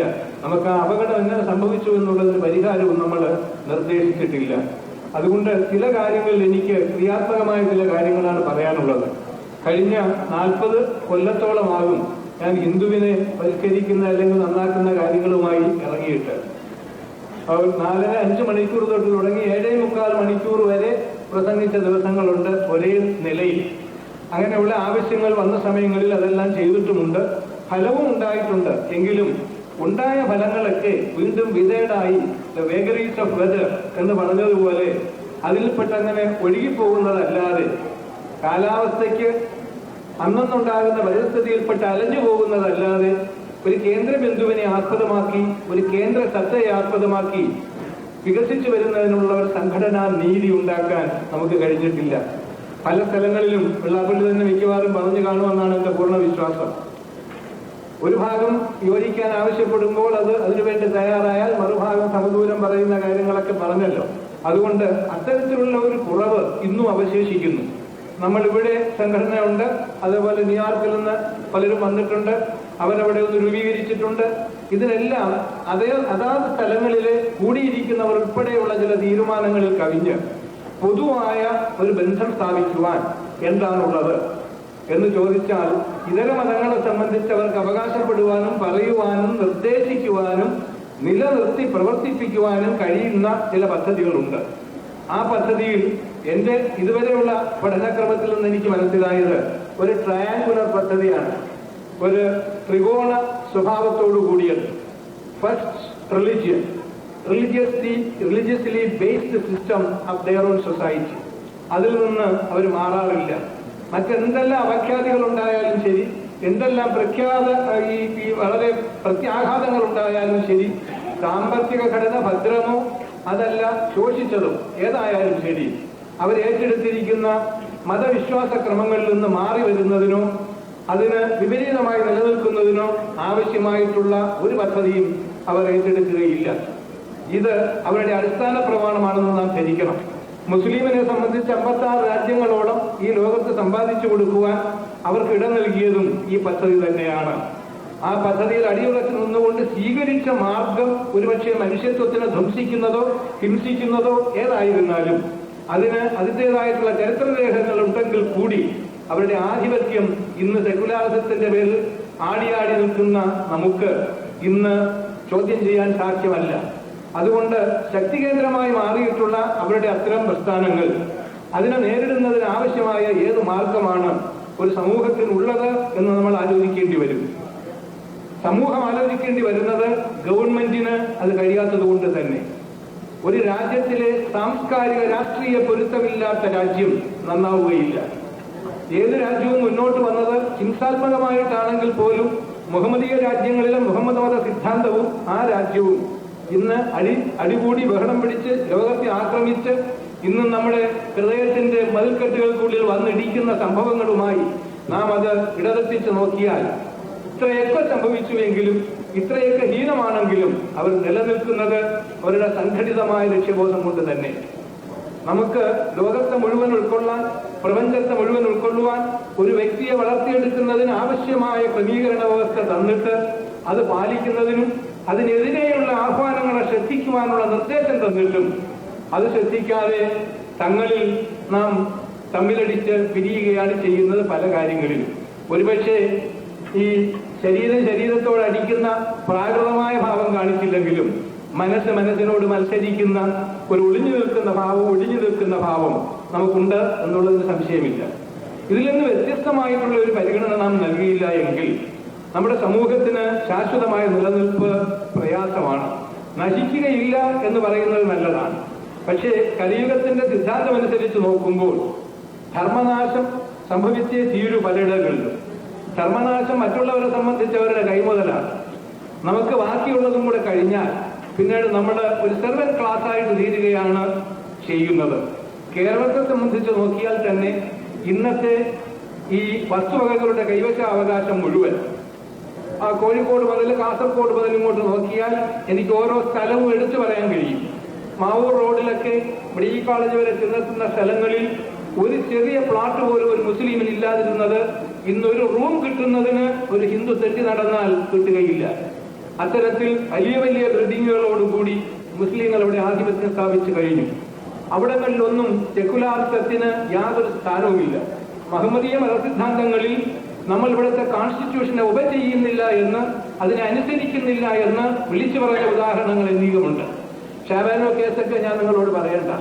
ഷാബാനോ എന്ന് പറയുന്ന മുസ്ലിം ലേഡിയെ ഈ തലാഖ് പറഞ്ഞ് പുറന്തള്ളിയപ്പോൾ കോൺസ്റ്റിറ്റ്യൂഷൻ അനുസരിച്ച് ഒരു ഭാരതത്തിലെ ഒരു ലേഡിക്ക് അല്ലെങ്കിൽ ഒരു സ്ത്രീക്ക് കൊടുക്കേണ്ട സംരക്ഷണം ഒരു മുസ്ലിം ആയാലും കൊടുക്കണമെന്ന് പറഞ്ഞപ്പോൾ ഡൽഹിയിലെ അവിടുത്തെ ഇമാം പറഞ്ഞത് ഞങ്ങൾ ജീവിക്കുന്നത് കോൺസ്റ്റിറ്റ്യൂഷൻ അനുസരിച്ചല്ല, മറിച്ച് ഞങ്ങളുടെ ഖുർആൻ അനുസരിച്ചാണെന്നാണ്. അങ്ങനെ ഖുർആൻ അനുസരിച്ച് ജീവിക്കുന്നവർക്ക് കോൺസ്റ്റിറ്റ്യൂഷൻ വയലേറ്റ് ചെയ്യാൻ കഴിയുന്ന ഒരവസ്ഥ ഭാരതത്തിൽ ഉണ്ടായിട്ട് അതിന് പ്രത്യാഘാതമായ ഒരു ചുക്കും നടന്നില്ല. ഇത് സുപ്രീം കോർട്ടിന്റെ വിധിയാണ് ലംഘിച്ചത്. സുപ്രീം കോർട്ട് വിധി ലംഘിക്കാൻ തക്കവണ്ണമുള്ള ഒരു സാമൂഹ്യ സ്ഥിതി ഇന്ന് നമുക്കുണ്ടായത് എങ്ങനെ തരണം ചെയ്യാൻ കഴിയും എന്ന് നമ്മൾ ആലോചിച്ചേ തീരൂ. സെക്യുലാറിസവും മൈനോറിറ്റി പ്രൊട്ടക്ഷനും ഇന്ന് നൽകുന്ന വാഗ്ദാനം കൊണ്ട് മറ്റുള്ളവരെ സംരക്ഷിച്ചിരുത്തുമ്പോൾ, അവരുടെ പ്രശ്നങ്ങൾ പരിഹരിക്കുമ്പോൾ, അവരുടേതായിട്ടുള്ള സിദ്ധാന്തങ്ങൾക്ക് രൂപം കൊടുക്കുമ്പോൾ, അതിന് ശക്തമായിട്ടുള്ള സ്ഥാപനങ്ങൾ നിർമ്മിക്കുമ്പോൾ നമ്മുടേതായിട്ടുള്ളത് സെക്യുലാറിസത്തിൽ കുടുങ്ങി ഇങ്ങനെ വലിയ കുത്തിയൊലിക്കുന്ന വെള്ളത്തിൽപ്പെട്ട അവസ്ഥയാണ് അതിനുള്ളത്. താറുമാറായി പോകുന്നതല്ലാതെ അതിനെ ചെറുത്തു നിൽക്കാൻ കഴിയുന്നില്ല. വളരെ ബുദ്ധിജീവികൾ ഒരുമിച്ചിരുന്ന് ആലോചിച്ച് പരിഹാരം കാണുന്നത് അനുസരിക്കേണ്ട ബാധ്യത മറ്റുള്ളവർക്കും ഉണ്ട് എന്ന് നാം ആലോചിക്കണം. അവരുടെ ഒരു വിജയം ബുദ്ധിപരമായ കാര്യങ്ങളിൽ ക്ലർജിമൻ എടുക്കുന്ന തീരുമാനം അനുസരിക്കുവാനും സ്വീകരിക്കുവാനും ഏത് റാങ്കിൽപ്പെട്ടവരായാലും വിദ്യാസമ്പന്നന്മാരായാലും സാധാരണക്കാരായാലും തയ്യാറാകുന്നു എന്നുള്ള സംഘടനാ നീതി നമുക്ക് പുലർത്താൻ ഇതേവരെ കഴിഞ്ഞിട്ടില്ല. അതുകൊണ്ട് ഏത് സഹിച്ചും നമ്മൾ ഒരുമിച്ച് നിൽക്കുന്നതിന് എന്തു വേണം എന്ന് ആലോചിക്കുകയാണ് ആദ്യത്തെ ഏറ്റവും വലിയ ത്യാഗം. ഏത് കൈവിട്ടൊഴിഞ്ഞിട്ട് അടിമയായി തീരുന്നതിന് പകരം കൈവിട്ടൊഴിയാതിരുന്നാൽ തന്നെ ഒരുമിച്ച് നിൽക്കാൻ എങ്ങനെ കഴിയും എന്ന് ചിന്തിക്കുന്നതാണ് ത്യാഗത്തിന്റെ ഉന്നതമായ ഒരു ഭാവം. എനിക്ക് വേണ്ടി എന്ന് മാത്രം ചിന്തിക്കാതെ എന്റെ ചിന്ത മറ്റുള്ളവർക്ക് വേണ്ടി എന്നുകൂടി ചിന്തിക്കാൻ കഴിയുന്ന ഒരടിത്തറ നമുക്കുണ്ടെങ്കിൽ അവിടെ നിന്നുകൊണ്ട് മാത്രമേ ഇതിന് പരിഹാരം കാണാൻ കഴിയുകയുള്ളൂ. ഇത് നമ്മുടെ ആർഷ പാരമ്പര്യത്തിലെ സിദ്ധാന്ത പരമ്പര അനുസരിച്ച് നമ്മൾ നോക്കുമ്പോഴും ഇതെല്ലാം ഭംഗിയായി എടുത്തെടുത്ത് പറഞ്ഞിട്ടുണ്ട്. ഓരോ ഭാഗങ്ങളും ഗോപാലകൃഷ്ണൻ ആചാരക്രമങ്ങളെ പറ്റി കുറെ പറഞ്ഞല്ലോ. ആ പറഞ്ഞിരിക്കുന്നത് തന്നെ ശാസ്ത്രീയമായ നിലയിൽ ആദ്യം മുതൽ ഇത് പറയുമ്പോൾ നമ്മുടെ സമൂഹത്തിൽ ഈ കാണുന്ന യൂണിവേഴ്സിനുള്ള സ്ഥാനം വരെ എടുത്തിട്ട് അതിലത്തെ ഗോളാന്തര പ്രകൃതങ്ങളെ മനസ്സിലാക്കിയിട്ട് ഇതൊക്കെ ഇവിടെ ഇപ്പോൾ കണ്ടുപിടിക്കുന്നതിന് മുമ്പ് തന്നെ ഞാനിപ്പോ ഇടയ്ക്ക് വന്നപ്പോൾ ഒരു പുസ്തകം നോക്കിയപ്പോൾ ജഗദീഷ് ചന്ദ്രബോസിന്റെ ഒരു റെസ്കോഗ്രാഫ് എന്ന് പറയുന്ന ഒരു യന്ത്രം ഇപ്പോൾ കണ്ടുപിടിച്ചതിനെ പറ്റി എഴുതിയിരിക്കുന്നു. അതായത് ഒരു സാധനത്തിനെ 100,000 കോടി മടങ്ങാണ് ഇപ്പോ വലിയ ഒരു പിന്നെ ഇതുകൊണ്ട് കാണിക്കുന്നത്, ടെലസ്കോപ്പ് കൊണ്ട് കാണിക്കുന്നത്. പക്ഷെ ഇത് 1 കോടി മടങ്ങ് വലിപ്പമുള്ളതാക്കി കാണിക്കുമ്പോൾ അതിനകത്തെ ചലനാത്മകത, ഈ ചെറിയ പാറകൾക്ക് വരെ ചലനശക്തി ഉണ്ടെന്നും അതിന്റെ അകത്ത് ജീവന്റെ സ്ഫുരണമുണ്ടെന്നും കണ്ടുപിടിക്കാൻ കഴിഞ്ഞിരിക്കുന്നു.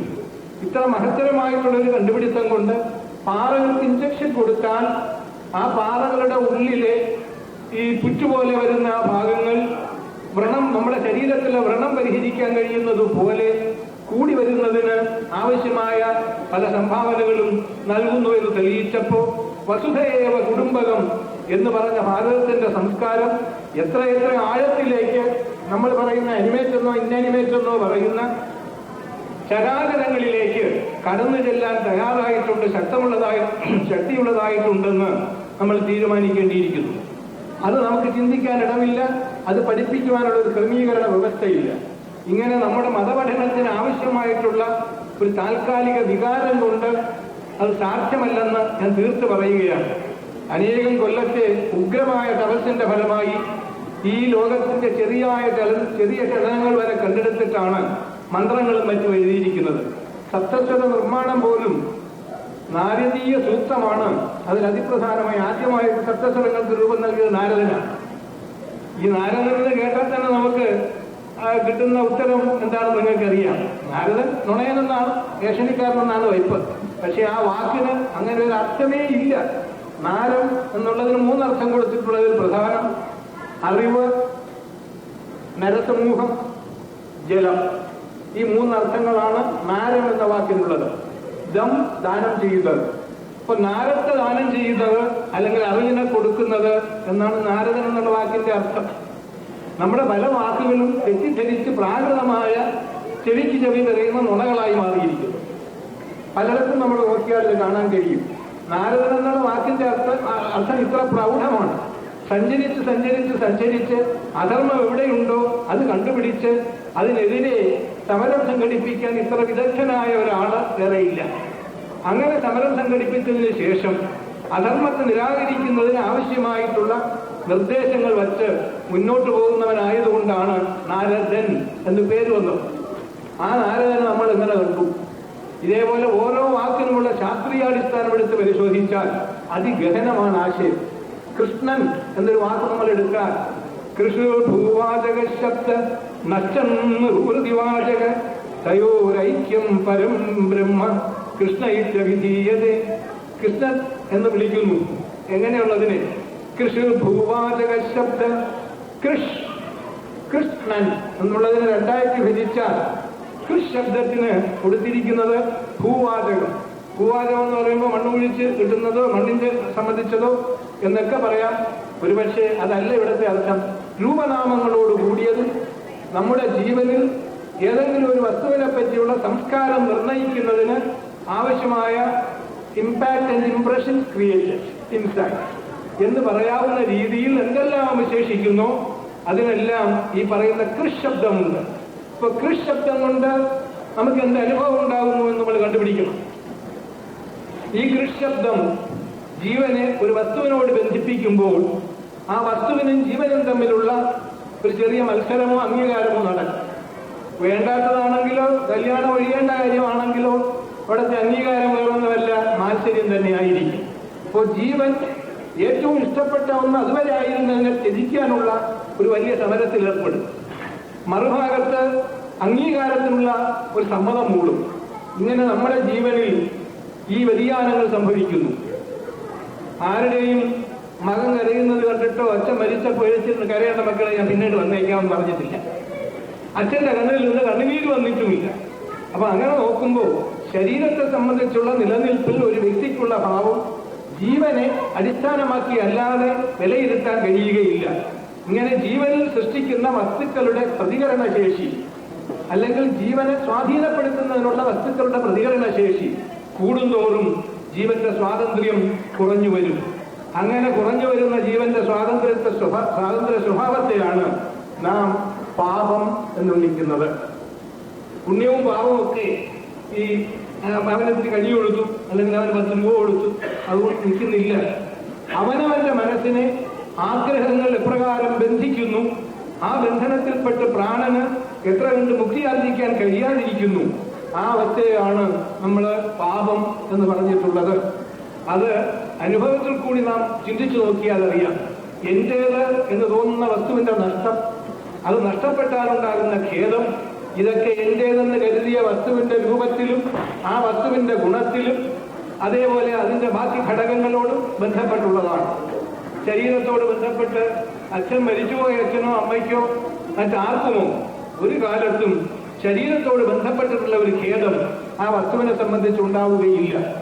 അങ്ങനെ നോക്കുമ്പോൾ ഒരു വസ്തുവിന്റെ പ്രാധാന്യം നാം വിലയിരുത്തുന്നത് ജീവനെ 2ാം നിലയിലേക്ക് താഴ്ത്തിക്കൊണ്ടാകരുത്.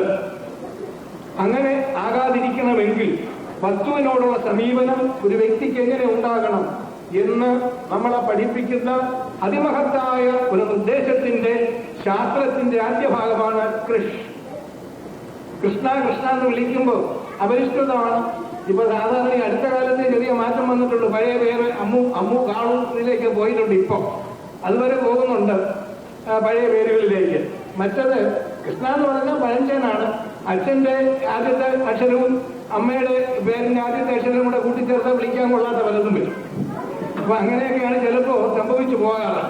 ഇങ്ങനെ എന്തിനാണ് നമ്മളുടെ ഈ നാമങ്ങൾ, എന്തിന്, ഈ പേരിന്റെ അർത്ഥമെന്ത്, അത് നമ്മളെ എന്തിലേക്ക് നയിക്കുന്നു, അതിന്റെ സർവ്വവ്യാപികത്വം എന്തോന്ന്, അതിന്റെ വ്യക്തിഗതമായ സ്വാധീനത എന്തോന്ന്, സമൂഹത്തിൽ ശബ്ദരൂപേണ അത് വരുത്തുന്ന വ്യതിയാനങ്ങൾ എന്തോന്ന്, ഇതൊന്നും അറിയാതെ ഈശ്വരനാമം നിഷിദ്ധമെന്ന് തള്ളിക്കളയാൻ ഞാൻ തയ്യാറായെന്ന് വരും. അതുകൊണ്ടാണ് ഞാൻ ഒരു നാരദനെ പറഞ്ഞുവെങ്കിലും അതിലൂടെ തന്നെ ഈ കൃഷ്ണന്റെ പേരും എടുത്തു പറഞ്ഞത്. ഈ കൃഷ് ശബ്ദം കൊണ്ട് ഉദ്ദേശിക്കുന്നത് എപ്പോൾ ജീവൻ രൂപനാമങ്ങളോട് ബന്ധപ്പെടുന്നു, ആ രൂപനാമങ്ങളും അതിന്റെ ഗുണങ്ങളും ചേർന്ന് ജീവന് നൽകുന്ന സുഖവും ദുഃഖവും എപ്പോഴും സമ്മിളിതമായിരിക്കും. അത് തമ്മിൽ ഏറ്റക്കുറച്ചിലനുസരിച്ച് ഉണ്ടായിക്കൊണ്ടിരിക്കും.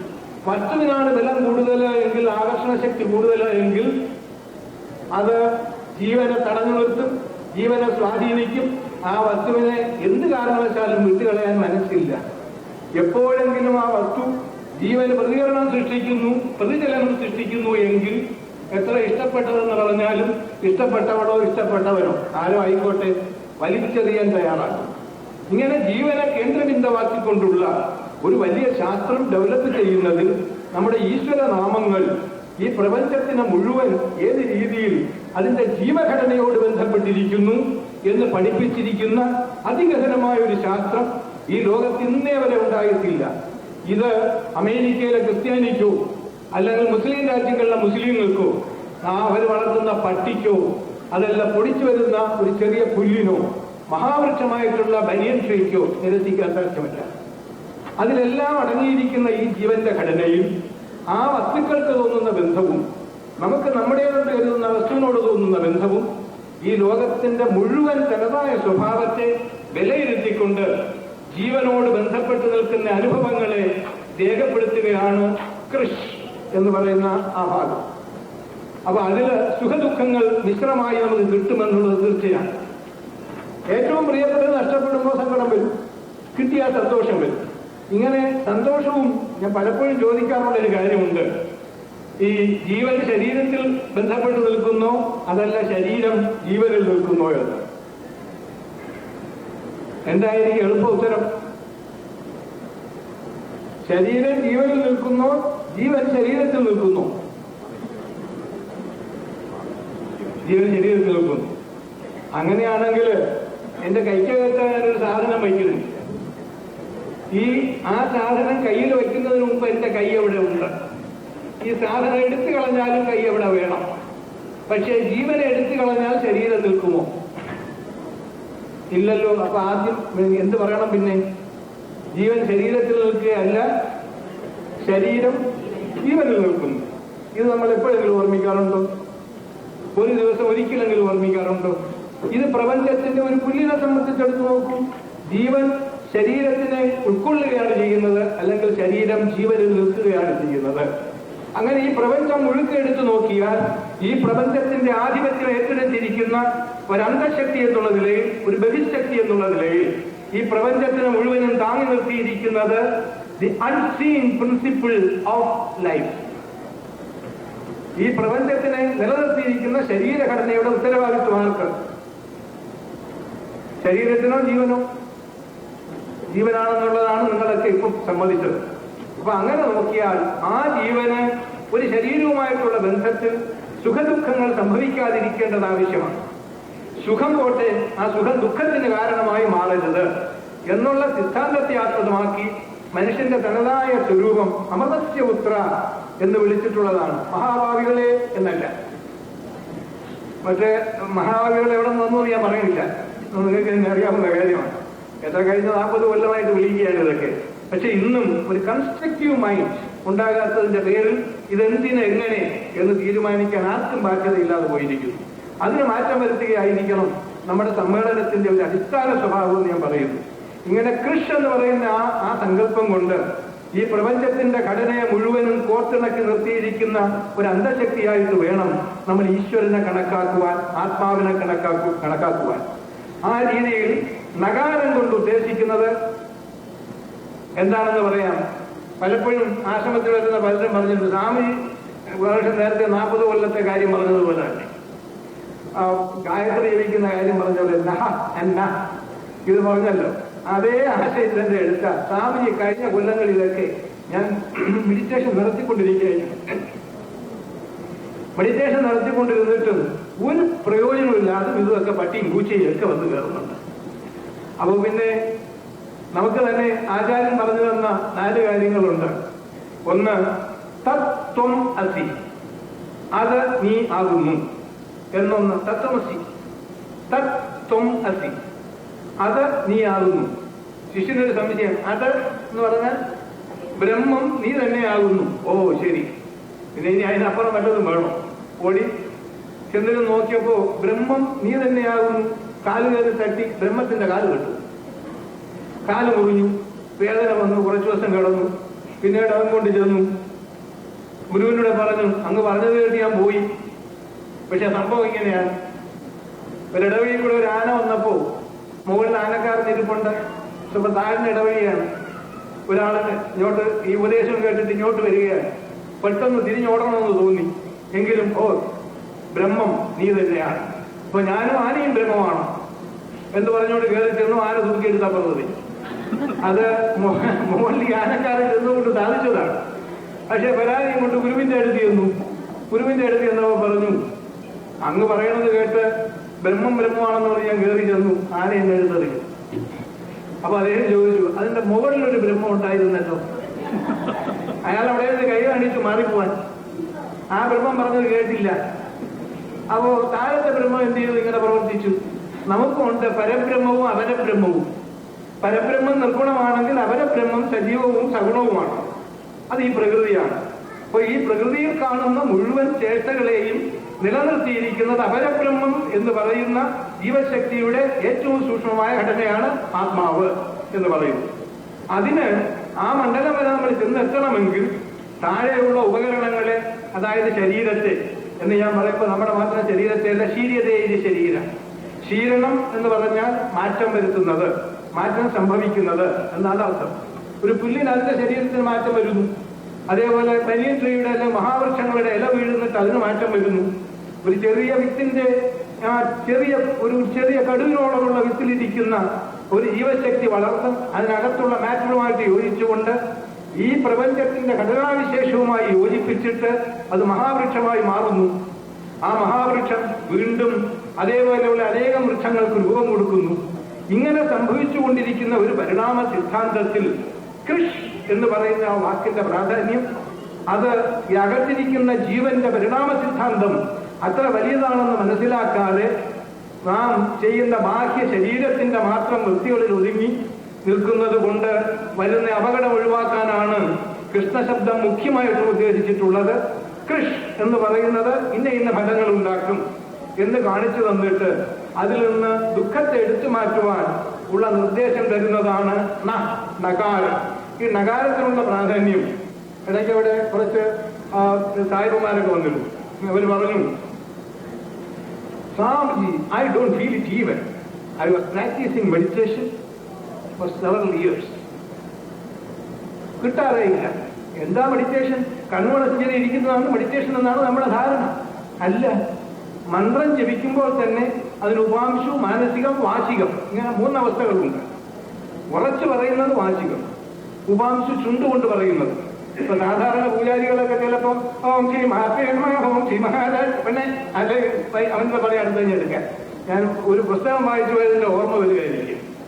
ഒരമ്മാവനെന്ന് ജപിക്കുന്നുണ്ട്. ജപിച്ചുകൊണ്ടിരുന്ന കൂട്ടത്തിൽ കരകേറ്റിയിടേണം തിരുവൈക്കം വാഴും പിന്നെ ആ അടുപ്പത്തുണ്ട് കരിയാറുമല്ലോ. ശിവശംഭോ ശംഭോ പോയി. അടുത്ത വീണ്ടും ശിവശംഭോ ശംഭോ അങ്ങ് പൂർത്തിയാക്കി. അടുത്തത് വീണ്ടും നരനായിങ്ങനെ ജനിച്ചു ഭൂമിയിൽ നരകവാരിധി. നീ ആ കന്നാലിക്ക് പുല്ല് വാരി കിട്ടോ? വീണ്ടും നടുവിൽ നീ എവിടെ മെഡിറ്റേഷൻ കിട്ടും? ഇങ്ങനെ പോയാൽ സാധ്യമാവുകയില്ല. മനസ്സിനെ നമ്മൾ നിയന്ത്രിച്ചു നിർത്തി ഈ നേരത്തെ പറഞ്ഞ ശരീരം എന്ന് പറയുന്ന ഏതൊന്നുണ്ടെങ്കിലും അത് സ്വന്തം ബന്ധുക്കളുടെ ആകട്ടെ, തനിക്ക് ഇഷ്ടപ്പെട്ട ഏതെങ്കിലും വസ്തുവിന്റെ ആകട്ടെ, ഏതിന്റെയെങ്കിലും ഗുണങ്ങളാകട്ടെ, ഏതായിരുന്നാലും അതിനെ പിടിച്ച് മാറ്റി നിർത്തിയിട്ട് ജീവന്റെ തനതായ ഗുണത്തിലേക്ക് നാം കേന്ദ്രീകരിക്കുന്ന ഒരവസ്ഥയാണ് ഈ പറയുന്ന മെഡിറ്റേഷൻ. ശരീരത്തിനെ ഓർമ്മിച്ചു പോയാലും സാധ്യമല്ല. അതുകൊണ്ട് ഈ ആനയെടുത്തെറിഞ്ഞ കാര്യം പറഞ്ഞതുപോലെ അയാൾ രണ്ടാമത് പറഞ്ഞയച്ചു. തത്വമസി പിടികിട്ടിയില്ല. അത് ചെന്നിരുന്ന് ഓർമ്മിച്ചപ്പോഴെല്ലാം അതും ഇതുമൊക്കെ കയറി വരുന്നു, എനിക്ക് കിട്ടുന്നേ ഇല്ല. ശരി, അവിടെ നിന്ന് പറഞ്ഞയച്ചതാണ് പ്രജ്ഞാനം ബ്രഹ്മ എന്ന് രണ്ടാമതൊരു നിർദ്ദേശം കൊടുത്തു. പ്രജ്ഞാനം ബ്രഹ്മ, പ്രകർഷനുള്ള അറിവാണ്. ഈ അറിവാണ് ബ്രഹ്മം എന്ന് പറയുന്നത്. നമുക്ക് സാരമില്ലെന്ന് തോന്നുന്നു. നിങ്ങളുടെ അറിവിൽപ്പെടാത്ത ഒന്നിന്റെ വസ്തു പറയാമോ? ഒരു പേര് പറയാമോ? അത് വേണ്ട. ലോകത്ത് അറിയാവുന്നതാണോ അറിഞ്ഞുകൂടാത്തതാണോ കൂടുതൽ? അറിയാത്തതാണോ കൂടുതൽ? അപ്പൊ എന്നാൽ അറിയാത്ത കൂടുതലിൽ നിന്ന് ഒന്നിന്റെ പേര് പറയാമോ? അറിയാത്ത കൂടുതലിൽ നിന്ന് ഒന്നിന്റെ പേര് പറയുക. കൂടുതലുള്ളതിൽ നിന്ന് ഒന്നിന്റെ പേര് പറയാൻ വിഷമമില്ലല്ലോ.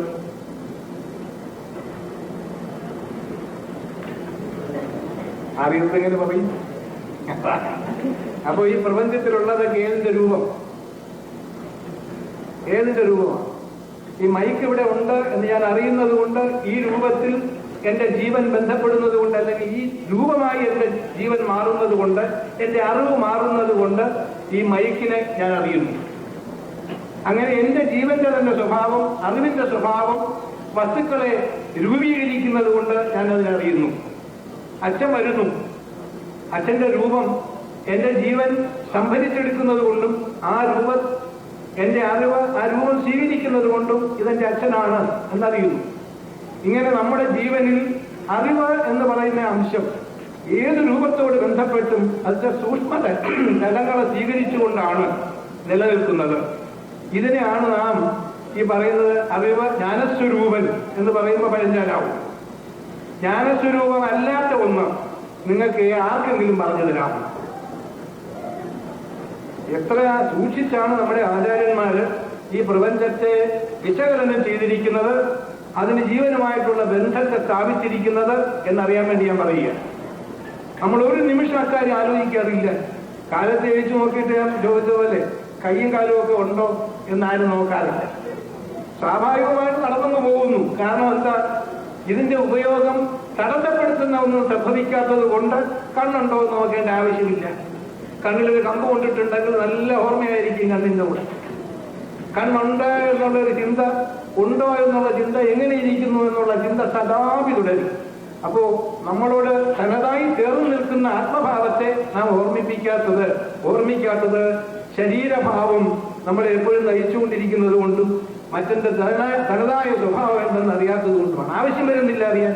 ഏതെങ്കിലും ഒരു സമയത്ത് ഒരു അസുഖം വ്യാപിക്കുമ്പോൾ എന്റേതെന്ന് കരുതുന്ന ശരീരത്തെ ആസ്പദമാക്കി ഈ ജീവൻ അല്ലെങ്കിൽ അറിവ് ചിന്തിക്കുന്നു. ഈ അറിവിന്റെ സ്വഭാവം കൂടാതെ പ്രപഞ്ചം നിലനിൽപ്പില്ല. ഇത് ഭാരതീയ തത്വശാസ്ത്രത്തിൽ പറയുമ്പോൾ ഇന്നത്തെ ആറ്റത്തിനെ പരിശോധിച്ചൊന്നും ഇത് കണ്ടുപിടിക്കാൻ പറ്റില്ല. ഈ അറിവിന്റെ ഇടയ്ക്ക് ഞാൻ പഠിപ്പിച്ചിരുന്ന ഒരു വിദ്വാൻ തന്നെ നമ്മുടെ മുംബൈയിലെ ഒരു സയന്റിസ്റ്റാണ് വിക്രമൻ നായർ. അദ്ദേഹം അവിടെ വന്നിട്ട്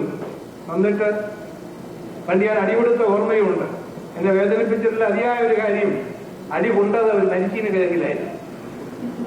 താമസിച്ചു വന്നതിനാണ് എടുത്തു നോക്കിയപ്പോൾ കടിച്ചു തിന്ന മനുഷ്യന് കിഴങ്ങിന്റെ ബാക്കിയാണ്. അത് എന്റെ കണ്ണുകളെ ഇന്നും ഈറനണിയിക്കുന്നുണ്ട്. പക്ഷെ അവനിപ്പോ വലിയ സയന്റിസ്റ്റാണ്. എന്നോട് വന്ന് പറഞ്ഞു, സ്വാമിജി ഞാനൊരു കമ്പ്യൂട്ടറിനൊരു ബ്രെയിൻ ചെയ്യാൻ ആഗ്രഹിക്കുന്നു. ഞാൻ നിന്റെ അച്ഛനോട് പോയി പറഞ്ഞു.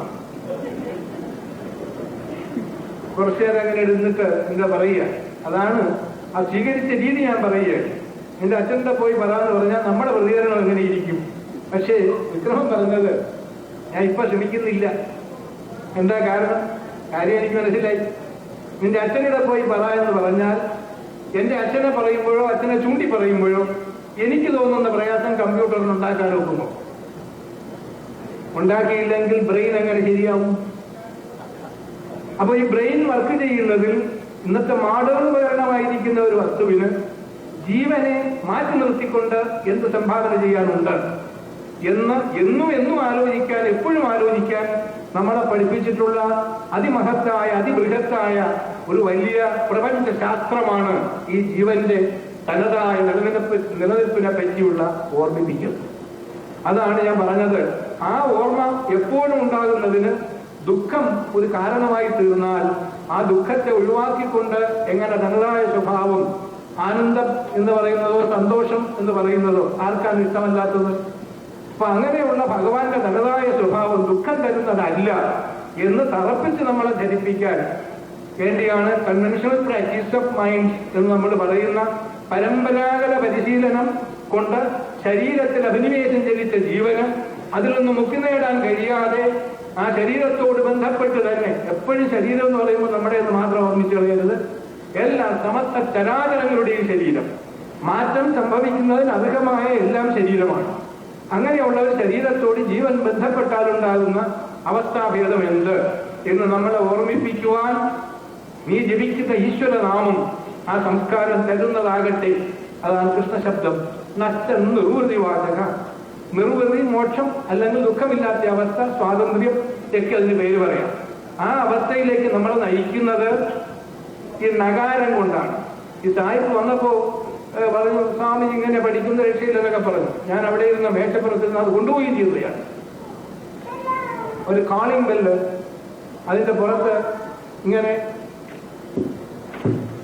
തട്ടി. പക്ഷെ ഈ ശബ്ദത്തിന് മെഡിറ്റേഷന് സഹായിക്കാൻ സാധ്യമല്ല. നാദം നമ്മളെ നയിക്കുന്ന രീതിയിൽ ഒരു ബെല്ലിങ്ങനെ അടിക്കുമ്പോൾ, അതാണ് ക്ഷേത്രങ്ങളിൽ മണി വെച്ചിട്ടുണ്ടല്ലോ. എന്താ കാര്യം? ഇപ്പൊ യൂണിയൻ ഉണ്ടാക്കിയിട്ട് മണിയടി സമൂഹം മുഴുക്ക ഒരു പ്രത്യേക യൂണിയൻ, അങ്ങനെ ധാരാളം യൂണിയൻ ഉണ്ട് ഇവിടെ സമൂഹങ്ങൾ. അത് പോട്ടെ, ഞാൻ ഇപ്പൊ അതിലോട്ട് കിടക്കുന്നില്ല. എങ്കിലും അങ്ങനെ ആ മണി അടിക്കുമ്പോൾ അതിന്റെ നാദം ഇങ്ങനെ പോകുന്നത് നിങ്ങളൊന്ന് അതിനെ പിന്തുടർന്ന് നോക്കൂ. ഏത് മെഡിറ്റേഷൻ കിട്ടാത്തവനും അത്രയും മെഡിറ്റേഷൻ കിട്ടിയിരിക്കും. ഇങ്ങനെ ദിവസവും അത് വെച്ചിട്ടൊന്ന് റിങ് ചെയ്തിട്ട് അതിന്റെ നാദം, ഇതിന് നാദലയം എന്നാണ് നാദതത്വോപനിഷത്ത് പേര് കൊടുത്തിട്ടുള്ളത്. ഈ നാദതത്വോപനിഷത്തിൽ, നാദബിന്ദുപനിഷത്തിൽ ഈ പേര് കൊടുക്കുമ്പോൾ ആരെയെങ്കിലും പറ്റിക്കേണ്ട ഉദ്ദേശം അത് ആ ഉപനിഷത്ത് എഴുതിയവരില്ല. പ്രധാനമന്ത്രിയാവണം, എത്ര വോട്ട് കിട്ടും ഇത് പഠിച്ചാൽ എന്നുള്ള ചിന്തയുടെ ആവശ്യവുമില്ല. അപ്പോൾ ഈ പ്രപഞ്ചത്തിൽ ജീവരാശിക്ക് സഹായം നൽകുന്നതിന്, ജീവനെ വസ്തുക്കളിൽ നിന്ന് മോചിപ്പിക്കാൻ നാദം എങ്ങനെ പ്രയോജനപ്പെടും എന്നുള്ളതിനെ ആസ്പദമാക്കി ഈ പ്രപഞ്ചത്തിലെ ഏറ്റവും ഉന്നതമായ ശബ്ദാർത്ഥ വ്യാഖ്യാനം നടത്തിയിരിക്കുന്നത് നമ്മുടെ ഭാരതത്തിലെ ഹൈന്ദവ സിദ്ധാന്തമാണ്. ഇത് ഋഷി പരമ്പര കണ്ടെടുത്തതാണെന്ന് പറയുമ്പോൾ ആ നാദാർത്ഥ സിദ്ധാന്തത്തെ പറ്റി വിലയിരുത്തുവാൻ നമുക്കിന്ന് എന്ത് കഴിയുന്നു? അത് മറുരാജ്യങ്ങളിൽ ചെന്ന് അതിൻ്റെതായിട്ടുള്ള തനതായ ആവശ്യം നിർവഹിക്കുന്നു. ഇപ്പോ ഓങ്കാരത്തിന്റെ പേറ്റന്റ് റൈറ്റ് ജർമ്മനിയിലോ എവിടെയുള്ള ഒരു സാഹിപ്പെടുത്തിയിരിക്കുന്നു എന്നാണ് കേട്ടത്. ഓങ്കാരത്തിന്റെ ഇത്തരത്തിലുള്ള പ്രയോഗങ്ങൾ ധാരാളം നമുക്കെതിരെ നടക്കുന്നു. നമ്മുടെ ഇന്നത്തെ ഗവൺമെന്റിന് അതിനെ നോക്കുന്നതിനോ പരിഹരിക്കുന്നതിനോ ആവശ്യമായ ഒരു നിർദ്ദേശം വയ്ക്കാനില്ല. ആവശ്യമായ കോൺസ്റ്റിറ്റ്യൂഷണൽ വ്യവസ്ഥ ഉണ്ടോ ഇല്ലയോ എന്ന് തന്നെ ഞാൻ വായിച്ചിട്ട് കാണുന്നില്ല. എൻ്റെ ഇരിപ്പുണ്ട് കോൺസ്റ്റിറ്റ്യൂഷൻ, പക്ഷേ അങ്ങനെ ഒന്നും കാണുന്നില്ല. ചിലയിടത്തൊക്കെ സൂചിപ്പിച്ചിട്ടുണ്ടെന്നല്ലാതെ അതൊന്നും പ്രായോഗിക തലത്തിൽ ഇന്നേ വരെ നമുക്ക് പ്രയോജനപ്പെട്ട് കണ്ടില്ല. അപ്പൊ ഈ കൃഷ്ണശബ്ദം ഇങ്ങനെ ഉപയോഗിക്കുമ്പോൾ നഷ്ടം നിർവൃതിവാചക നകാരം എന്ന് പറയുന്ന ധ്വനി നമ്മളെ വസ്തുബോധത്തിൽ നിന്ന് മനസ്സിനെ അകറ്റി ആ ധ്വനിയിലേക്ക് കൊണ്ടുപോയി വിടുന്നു. എന്താണ് ഈ ധ്വനിയുടെ പ്രാധാന്യം എന്ന് നോക്കുമ്പോൾ ഈ ധ്വനിയാണ് ശബ്ദരൂപേണ ചിന്താ ശകലങ്ങളായി നമ്മുടെ ഹൃദയത്തിൽ നിന്ന് പുറത്തു വരുന്ന ശബ്ദം. ധ്വന്യാത്മകത ഇല്ലെങ്കിൽ, ധ്വനി ഇല്ലെങ്കിൽ താട്ട് വേവ്സ് എന്ന് പറയുന്ന അല്ലെങ്കിൽ മോഷൻ ഓഫ് ദി ലൈഫ് എന്ന് നാം പറയുന്ന മനസ്സിന്റെ ചലനശക്തി അതൊന്നും ഇല്ലെങ്കിൽ നമുക്ക് യാതൊന്നും പകർത്തിക്കൊടുക്കാൻ വയ്യ. ഒരു നിസ്സാര കാര്യം ഞാൻ ചോദിക്കാം. ചിന്തയില്ലെങ്കിൽ ക്ലേശമോ സുഖമോ അറിയുന്ന എത്ര പേരുണ്ട് ഇവിടെ? ചിന്ത എന്ന് പറയുന്ന ഒരൊറ്റ വാക്ക് ഞാൻ ഉപയോഗിക്കുന്നത് മനുഷ്യൻ ആകെ കൂടി പ്രപഞ്ചത്തിലുള്ള ഏത് വർഗത്തിൽപ്പെടുന്നവനാവട്ടെ, ചിന്ത എന്ന് പറയുന്ന ഒരു കാര്യമില്ലെങ്കിൽ ഈ പ്രപഞ്ചത്തിന്റെ രഹസ്യങ്ങളോ സുഖമോ ദുഃഖമോ ബന്ധുത്വമോ എന്റെയോ അവന്റെയോ അവരുടെയോ ആർക്കെങ്കിലും പകർത്തി കൊടുക്കാൻ കഴിയുമോ? ആ ചിന്ത ജീവൻ വേർപെട്ടാൽ നമ്മളിന്ന് അഭിമാനിക്കുന്ന സ്വാഭിമാനത്തോടെ ദുരഭിമാനത്തോടെ ഈഗോ വളർത്തിക്കിട്ടുന്ന നമ്മുടെ ശരീരത്തിൽ എവിടെയെങ്കിലും ഒട്ടിയിരിപ്പുണ്ടോ? അങ്ങനെയാണെങ്കിൽ ജീവൻ പോയാൽ ആ ശരീരത്തിന് ചിന്താശകലങ്ങൾ ഉണ്ടാക്കാൻ കഴിയുമോ? അല്ലെങ്കിൽ ഈ പ്രപഞ്ചത്തിൽ ഒരു ശബ്ദവ്യാപാര രൂപേണ ചിന്തയെ പകർത്തിവിട്ട് എന്റെ വ്യക്തിത്വം ഇന്നത് എന്ന വ്യാപാര മണ്ഡലത്തിൽ പ്രപഞ്ചത്തിലെ ഈ മോഷൻ എന്ന് പറയുന്ന ശബ്ദതരംഗ വീതിക്രമത്തിൽ നമുക്ക് എന്തെങ്കിലും സൃഷ്ടിക്കാൻ കഴിയുമോ? ഉത്തരം തീർച്ചയായിട്ടും നമുക്ക് പറയാനുള്ളത് സാധിക്കില്ല എന്നുള്ളതാണ്. അപ്പൊ ചിന്ത എന്ന് പറയുന്ന ആ ഒരൊറ്റ ചെറിയ നാരിൽ തൂങ്ങി നിൽക്കുന്ന അതിഗഹനമായ ഒരു പ്രപഞ്ചശാസ്ത്രം ഈ പ്രപഞ്ചത്തിന് ഈ ജനതയ്ക്ക് ആകമാനം മാറ്റാനാകാത്ത നിയമമാക്കി കാഴ്ചവെച്ചതും ഭാരതത്തിലെ ആചാര്യന്മാരും നമ്മുടെ ഹിന്ദുമത സിദ്ധാന്തവുമാണ്. നമ്മുടെ കുട്ടികളെ പഠിപ്പിക്കുമ്പോൾ ഇങ്ങനെ നമ്മുടെ ആശയങ്ങളിലേക്കൊന്ന് കടന്നു ചെന്നാൽ ഈ ലോകത്തെ ആരോടും സധൈര്യം എഴുതി നിന്ന് ഉത്തരം പറയുവാനും ഏത് ചോദ്യം ചോദിച്ചാലും പിന്തിരിഞ്ഞു നോക്കാതെ സധൈര്യം മുന്നോട്ട് വന്ന് ഉത്തരം പറയുവാനുള്ള കഴിവ് അവർക്കുണ്ടാകും. അതിന് യാതൊരു സംശയവും വേണ്ട. അതിന് വളരെയേറെ കാലത്ത് വിദ്യാഭ്യാസമില്ലെങ്കിലും അടിസ്ഥാനപരമായി ഒരു കൊല്ലമെങ്കിലും പഠിക്കാൻ കഴിഞ്ഞാൽ, ഈ ഘട്ടമൊക്കെ പഠിക്കാൻ അല്പം മെച്യൂരിറ്റി ആവശ്യമാണ്.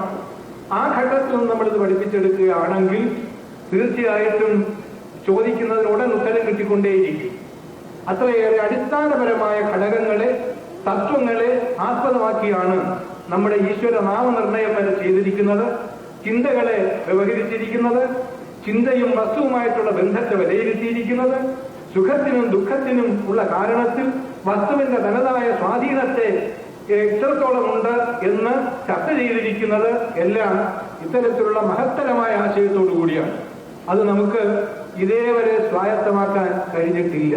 അപ്പൊ ഈ നഷ്ടം നിർവൃതിവാചക എന്ന് പറയുന്ന നകാരം ശബ്ദ തരംഗശേഷിയിലൂടെ നമ്മുടെ ചിന്താമണ്ഡലത്തെ വസ്തുക്കളിൽ നിന്ന് വേർപെടുത്തിയെടുത്ത് ശബ്ദത്തിലേക്ക് കൊണ്ടുപോകുന്നതോടുകൂടി എന്റെ എന്ന് തോന്നുന്ന അഹന്തയുടെ ഭാവം, എന്റെ സമ്പത്ത് അല്ലെങ്കിൽ എന്റെ കാറ് ഇന്നതാണ്, അച്ഛൻ വാങ്ങിച്ചിരിക്കുന്നത് മോശമാണ്, ഞാൻ വച്ച വീട് ഇത്ര പൊക്കമുള്ളതാണ്, ഇന്ന പെയിന്റ് അടിച്ചിരിക്കുന്നത് വച്ചവന്റെ മോശമാണ്, ഇങ്ങനെ പറയുന്ന ആ താരതമ്യ വിവേചന വികാരമുണ്ടല്ലോ, അത് ഒരു കാലത്തും ഏറ്റെടുക്കാൻ നാം ബാധ്യസ്ഥരാവുകയില്ല.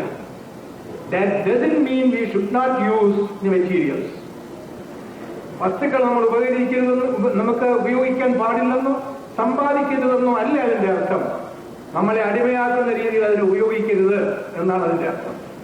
അങ്ങനെ നോക്കുമ്പോൾ ഈ അടിമയാക്കുന്ന രീതിയിൽ നമുക്ക് വന്നു ഭവിക്കുന്ന ക്ലേശങ്ങളെ ഇല്ലാതാക്കാൻ വസ്തുബോധവും ജീവന്റെ തനതായ ശുദ്ധ സ്വഭാവവും തമ്മിൽ വേർതിരിച്ചെടുക്കുന്നതിന് ഉപകാരപ്പെടുന്ന ശബ്ദരൂപങ്ങളാണ് നമ്മുടെ എല്ലാ ഈശ്വരനാമങ്ങളും. അത് കൃഷ്ണശബ്ദത്തിന്റെ തനതായ കാര്യമാണ്, സാമാന്യ കാര്യമാണ് ഞാൻ പറഞ്ഞത്. ഇതിനെ മന്ത്രരൂപേണ വ്യാഖ്യാനിച്ചിട്ടുണ്ട്. നിങ്ങൾ പലരും ജപിക്കുന്നവരായിരിക്കും. മഹാസുദർശന മന്ത്രം, ഓം നമോ ഭഗവതേ മഹാസുദർശനായ കും ഫട് സ്വാഹ എന്നതിന്റെ മൂലമന്ത്രം. ഓം മാലാമന്ത്രമുണ്ട്, അനുഷ്ഠിപ്പ്, ഇതിന്റെ ഋഷി ഛന്ദസ് ദേവത എന്ന് ഒക്കെ ഉള്ള കാര്യങ്ങളുണ്ട്. മന്ത്രങ്ങൾ, ഒരു മന്ത്രം ചെല്ലുമ്പോൾ അത് ഋഷി വേണം, ഛന്ദസ് വേണം, ദേവത വേണം എന്നൊക്കെ പറയുമ്പോൾ ഈ ഋഷി എന്ന് പറയുന്നത് 2 കൈയും കാലും ഉള്ള ഒരുത്തനാണ് ഋഷി എന്നങ്ങ് ധരിച്ചു വെച്ച് കളയരുത്. ഋഷിത്വം എന്നവിടെ പറയുന്നത് തന്റെ മനസ്സിനെ അല്ലെങ്കിൽ ജീവനെ ഈ പ്രപഞ്ചത്തിന്റെ സൂക്ഷ്മ ചലനങ്ങളുമായിട്ട് നിവേശിപ്പിച്ചാൽ ജീവനുണ്ടാകുന്ന സുഖമേത് അല്ലെങ്കിൽ ദുഃഖമേത് എന്ന് ഇതിന്റെ ചലനക്രമത്തെ കണ്ടറിഞ്ഞ് അനുഭവിച്ചിട്ട് അതിലെ ദുഃഖമുണ്ടെങ്കിൽ ദൂരീകരിക്കുന്നതിന് ആവശ്യമായ രീതിയിൽ ശബ്ദവ്യവഹാരം നടത്തിയിരിക്കുന്നതാണ്, ശബ്ദനിർണയം നടത്തിയിരിക്കുന്നതാണ് ഋഷിത്വം എന്ന് പറയുന്നത്. അങ്ങനെ നോക്കിയാൽ ഒരു വലിയ അരയാൽ വൃക്ഷത്തിൽ ചലിക്കുന്ന ജീവന്റെ അതിന്റെ മോഷൻ എന്ന് പറയുന്ന ചലനശക്തി അതേപോലെ എടുത്ത് തെങ്ങിന് കൊണ്ടുവച്ചാൽ തെങ്ങ് നിലനിൽക്കില്ല. തെങ്ങിന്റെ ചലനശക്തി അരയാലിലേക്ക് വെച്ച് കുറയ്ക്കാമെന്ന് കരുതിയാൽ അതും സാധ്യമല്ല. ഒരു പുല്ലിന്റെ ചലനശക്തി മറ്റൊരു പുല്ലിന് വരെ കൊടുക്കാൻ സാധ്യമല്ല. ഇങ്ങനെ ജീവന് എവിടെ നോക്കുമ്പോഴും സ്വതന്ത്രമായ ഒരു നിലനിൽപ്പിന്റെ ഭാവമുണ്ട്. ഈ സ്വതന്ത്രമായ നിലനിൽപ്പ് മറന്ന നമ്മൾ അസ്വതന്ത്രമായ ശരീരത്തിൽ കെട്ടിത്തൂങ്ങിക്കിടന്നിട്ട് സമ്പാദ്യത്തിൻ്റെതായിട്ടുള്ള ശരീരങ്ങളിൽ, ശരീരം ഞാൻ നേരത്തെ പറഞ്ഞു ശീരണം വരുന്നതാണ്, മാറ്റം സംഭവിക്കുന്നതാണ് ശരീരം. അപ്പൊ അതിലിങ്ങനെ പിടിച്ചു തൂക്കി കിടന്നിട്ട് ഇതിന്റെ സർവതന്ത്ര സ്വതന്ത്രമായിരിക്കുന്ന അവസ്ഥയെ അവഗണിക്കുമ്പോൾ, മറന്നുപോകുമ്പോൾ, മനഃപൂർവ്വം അവഗണിച്ചില്ലെങ്കിലും മറന്നുപോകും, പ്രാക്ടീസ് കൊണ്ട് മറന്നുപോകും. അതിനെ ഓർമ്മിപ്പിക്കുന്നതാണ് മന്ത്രം.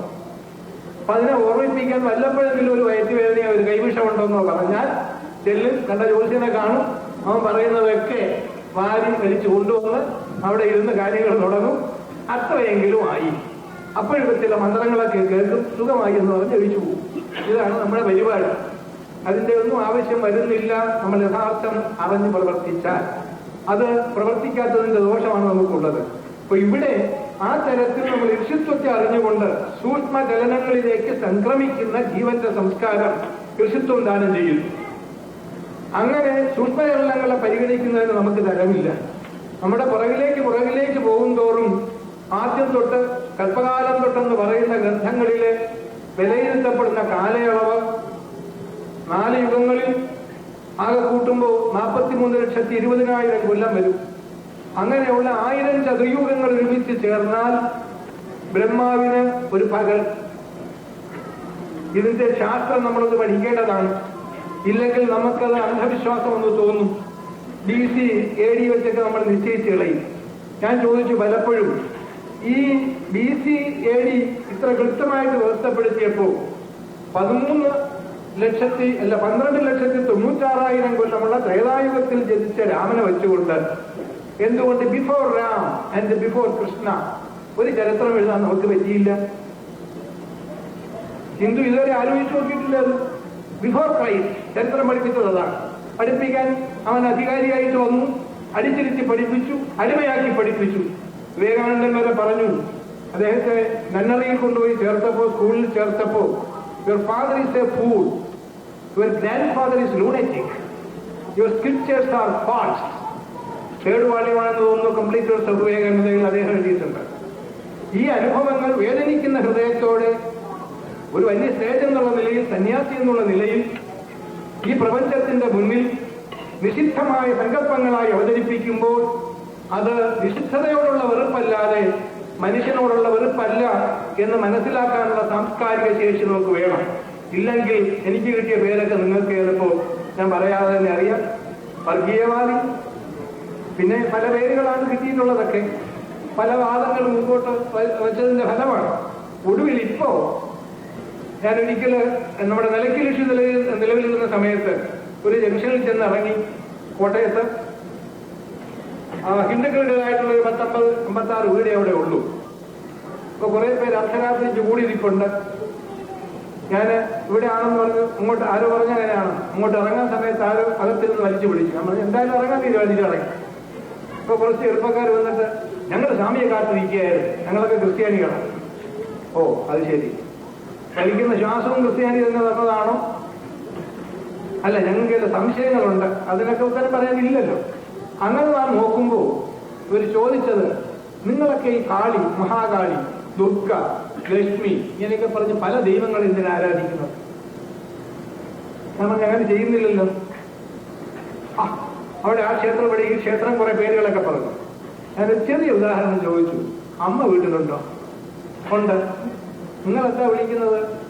അമ്മയെന്ന് വിളിക്കും. അച്ഛനോ? അച്ഛനും അമ്മ എന്നാണ് വിളിക്കുന്നത്. അച്ഛൻ ഭാര്യയെന്ന് വിളിക്കുന്നു. ഭാര്യ അമ്മയും ഒന്നാണ്. നിങ്ങളുടെ എവിടെയൊക്കെ ഇങ്ങനെ പതിവുണ്ടോ എന്ന് ചോദിച്ചു. ഉത്തരം തന്നു. യാതൊരു സംശയമില്ല. പിന്നെ തോന്നി. അപ്പോൾ രൂപഭേദങ്ങളിൽ ഒരു രൂപത്തിൽ അടങ്ങിയിട്ടുള്ള സാംസ്കാരിക വ്യത്യാസം, രൂപഭേദങ്ങളെ സൃഷ്ടിക്കുമ്പോൾ മന്ത്രങ്ങൾക്ക് ആ രൂപഭേദങ്ങളിൽ അടങ്ങിയിട്ടുള്ള സംസ്കാരത്തെ വിശദീകരിച്ചു കൊടുക്കാനുള്ള പങ്കുണ്ട്. ഇത് നമ്മൾ അറിയാതെ മന്ത്രങ്ങളൊക്കെ വയറ്റിപ്പാടിനാണ് എന്ന് എഴുതി തള്ളുകയല്ലാതെ, ഈ അമ്മയുടെ അമ്മയ്ക്ക് മകളായിരിക്കെ ആ മകൾ പ്രസവിച്ച ഒരുവന് അവര് തന്നെ അമ്മയായിരിക്കെ, അവരുടെ ഭർത്താവിന് അതേ വ്യക്തി തന്നെ ഭാര്യയായിരിക്കെ, ഇങ്ങനെ എത്ര ബന്ധങ്ങളുടെ ഒരു ആകെക്കൂടെയുള്ള ഘടനയാണ് ആ ഒരു വ്യക്തിയിലുള്ളത്. അങ്ങനെ നോക്കിയാൽ ഈ പ്രപഞ്ചത്തിന്റെ ആകെക്കൂടെയുള്ള അമ്മ എന്ന് വിളിക്കുന്ന ആ ഭാവത്തിൽ എത്ര അനന്തമായ ഭാവങ്ങൾ ലയിച്ചു കിടക്കുന്നു എന്ന് ചിന്തിക്കുന്നതിലുള്ള അപാകതയുണ്ട്. അല്ല, അത് അപാകതയാണ് എന്നുണ്ടെങ്കിൽ ഈ പറഞ്ഞ ഭാവങ്ങളെ ഒന്ന് മാറ്റിയെടുക്കാൻ ഈ പറയുന്ന യുക്തിവാദിക്കോ ഏതെങ്കിലും ഇസ്റ്റിനോ ഏതോ ആയിക്കോട്ടെ കഴിയുമോ? ആർക്കും ഉത്തരവില്ല, കഴിയില്ല, സാധ്യമല്ല എന്നുള്ളതാണ് സത്യം. അപ്പൊ ഇങ്ങനെ നമ്മൾ കുട്ടികളെ പഠിപ്പിക്കുമ്പോൾ നമ്മുടെ മതത്തിന്റെ അതിഗഹനമായ ആശയങ്ങളിലേക്ക്, പ്രപഞ്ചഘടന നമുക്ക് ഉത്തരവാദിത്തപ്പെടുത്തി തന്നിരിക്കുന്ന തത്വങ്ങളിലേക്ക് നമ്മുടെ വ്യക്തിത്വം എങ്ങനെ വളർത്തിയെടുക്കാം എന്ന് ചിന്തിക്കാൻ തക്കവണ്ണം അവരെ പഠിപ്പിക്കുകയാണ് എങ്കിൽ ഒരുത്തരും ആക്ഷേപിക്കുകയില്ല. കൺവേർഷന് വേണ്ടി പ്രത്യേകം കാശ് ഉണ്ടാക്കി വയ്ക്കേണ്ടി വരികയില്ല. മറ്റത് കാശ് കൊണ്ട് കൊടുത്തിട്ടാണല്ലോ സാധിക്കുന്നതല്ല. അതിനൊക്കെ വേറെ മരുന്നൊന്നുമില്ല, വല്ല അടികൊടുക്കുകയോ. എന്റെ ആവശ്യം അതാണ്. കാരണം അറിഞ്ഞുകൊണ്ട് ചെയ്യുന്ന തെറ്റിന് ശിക്ഷ ആവശ്യമാണ്. ശിക്ഷണം എന്ന് പറയുന്നത് പോലെ ഒരു കുട്ടി ചെയ്ത തെറ്റിന് നമ്മൾ ശിക്ഷ കൊടുക്കുമ്പോൾ അതിന് വരുന്നത് അവൻ നേരാകുന്നു എന്നുള്ളതാണ്. അച്ഛൻ മകനെ അടിക്കുന്നത് തലയടിച്ച് പൊട്ടിക്കാനല്ല. ആ അടിക്കുന്നതിലൂടെ കിട്ടുന്ന വേദനയില്ലാത്ത ഒരു സംസ്കാരത്തിലേക്ക്, വേദനയില്ലാത്ത ഒരു വ്യക്തിത്വത്തിലേക്ക് മകനെ വളർത്തിയെടുക്കാൻ പ്രാപ്തിയുള്ളതാകുന്നു. അങ്ങനെയുള്ള വേദന തീർച്ചയായിട്ടും ധർമ്മത്തിന്റെ മാർഗത്തിൽ വിധിച്ചിട്ടുണ്ട്. ആ വിധിയനുസരിച്ചാണ് മാമനുസ്മരയിസ്യജ എന്ന് ഭഗവാന്റെ വാക്കുകളിൽ എന്നെ സ്മരിച്ചുകൊണ്ട് യുദ്ധം ചെയ്യൂ എന്ന് പാർത്ഥനോട് പറയുന്ന ഒരു നിർദ്ദേശമുണ്ട്. ഭഗവാനെ സ്മരിച്ചുകൊണ്ട് യുദ്ധം ചെയ്യണമെങ്കിൽ ഈ രാജ്യം മുഴുക്കെ എനിക്ക് കിട്ടണമെന്ന് വിചാരിച്ചാൽ ഭഗവാൻ അവിടെ ഇരിക്കില്ല, മനസ്സിൽ കാണില്ല. രാജ്യവും അതിന്റെ വലിപ്പവുമായ മനസ്സിൽ കാണും. അപ്പോൾ ഭഗവാനെ സ്മരിക്കണമെങ്കിൽ എന്റെ എന്നുള്ള ആർത്തി, പവർ, പാഷൻ, സെൽഫ് എന്ന് പറയുന്ന 3 കാര്യങ്ങൾ. സെൽഫ് കണ്ടപ്പെടണം. ബാക്കി നമുക്കറിയാവുന്നതാണ്, അതും അറിയാവുന്ന കാര്യമാണ് പലപ്പോഴും. എങ്കിലും ഈ 3 കാര്യങ്ങളും സമ്പാദ്യമാർഗവും എന്റെ എന്നുള്ള ഭാവവും മാറ്റി എടുക്കുമ്പോൾ സ്വതന്ത്രമാകുന്ന ജീവന്റെ സംസ്കാരത്തിൽ ആ സംസ്കാരം തന്നെയാണ് ഞാൻ, അതിന്റെ അറിവ് തന്നെ, ആ അറിവ് തന്നെയാണ് ഞാൻ എന്ന് പറഞ്ഞ ഭഗവാനെ സ്മരിക്കുമ്പോൾ പിന്നെയുള്ള യുദ്ധം ജീവിത സമരമാണ്. അങ്ങനെയുള്ള യുദ്ധം, ജീവിത സമരം നമ്മുടെ ജീവിച്ച് നിൽക്കുവാനുള്ള, സമ്പാദിക്കാനും ചാപ്പാടടിക്കാനുമുള്ളതല്ല ജീവിത സമരം. വസ്തുബോധത്തിൽ നിന്ന് ഉണ്ടാകുന്ന ദുഃഖങ്ങൾ വേർതിരിക്കാനുള്ള ജീവന്റെ സമരമാണ് ജീവിത സമരം. അതിനുവേണ്ടിയുള്ള ഒരു ജീവിത സമരം നാം ആർജിക്കുമ്പോൾ, ഏറ്റെടുക്കുമ്പോൾ ഈ പറഞ്ഞ മന്ത്രഭാഗങ്ങൾ എങ്ങനെ പ്രയോജനപ്പെടുന്നു എന്ന് കാണണം. അങ്ങനെ കാണണമെങ്കിൽ പ്രപഞ്ചത്തിലെ ആകെക്കൂടെയുള്ള ജീവസത്തകൾക്ക് നമ്മളുടെ വ്യക്തിത്വത്തോടുള്ള ബന്ധമെന്ത് എന്ന് നാം ആദ്യം അറിയണം. അത് അറിയിച്ചു കൊടുക്കാനുള്ള ബാധ്യത, നമ്മളെ കുട്ടികളെ അങ്ങനെ പഠിപ്പിക്കാനുള്ള ബാധ്യത നമുക്കുണ്ടെങ്കിൽ തീർച്ചയായിട്ടും ഈ മഹാമതം പോലെ, ഈ മഹാതത്വം പോലെയുള്ള ഒരു ആശയം, മതത്തിന്റെ പേര് പറഞ്ഞു എന്നല്ലാതെ അത് പ്രദാനം ചെയ്തിട്ടുള്ള അതിമഹത്തായ ഒരു സംഭാവന ലോകത്തെ ഒരു മതത്തിന്റെ പേരിലും ഇനി കൊടുക്കേണ്ട ആവശ്യമില്ല, കൊടുത്തിട്ടില്ല, കൊടുക്കാൻ കഴിയുകയുമില്ല. അതുകൊണ്ടാണ് കഴിഞ്ഞ ദിവസം ഞാൻ പറഞ്ഞത്, other than Christianity, we believe in Catholicism, and other than we have no other belief in any other religion. എന്ന് എഴുതി വെച്ച് പബ്ലിഷ് ചെയ്ത് കഴിഞ്ഞു. അത് പീസ് സമ്മേളനം നടത്തുന്ന സമാധാന സമ്മേളനം ലോകത്തെ 43 രാഷ്ട്രങ്ങൾ ഒരുമിച്ച് ചേർന്ന് നടത്തിയ, ഇവിടെ നമ്മുടെ UNOയിൽ നടത്തിയ സമ്മേളനത്തിന് ശേഷം പിറ്റേന്ന് 3-ന്റെ എന്ന് പറഞ്ഞ പബ്ലിക്കേഷനാണ്. അപ്പൊ ഇതിങ്ങനെ പറയാൻ കാരണം, ആ ചിന്ത ഉണ്ടാകാതിരിക്കാൻ മതത്തിന്റെ പേര് പറഞ്ഞോ, വർണ്ണത്തിന്റെ പേര് പറഞ്ഞോ, വർഗത്തിന്റെ പേര് പറഞ്ഞോ നിഷിദ്ധ സങ്കല്പം നടത്താതിരിക്കാൻ, ജീവന്റെ തനതായ സ്വഭാവം ഇന്നത് എന്ന് അവതരിപ്പിച്ച ഭാരതത്തിലെ അതിമഹത്തായ ആദർശം ഉൾക്കൊള്ളുന്ന നമ്മുടെ മതത്തിന് ആരോപണം ഉന്നയിച്ചുകൊണ്ട് മുന്നോട്ട് വരുവാൻ തയ്യാറുള്ളപ്പോൾ അത് ധർമ്മത്തോടുള്ള വെല്ലുവിളിയാണ്, സത്യത്തെ നിരാകരിക്കലാണ്, സ്വാതന്ത്ര്യത്തോടുള്ള ചോദ്യചിഹ്നമാണ്.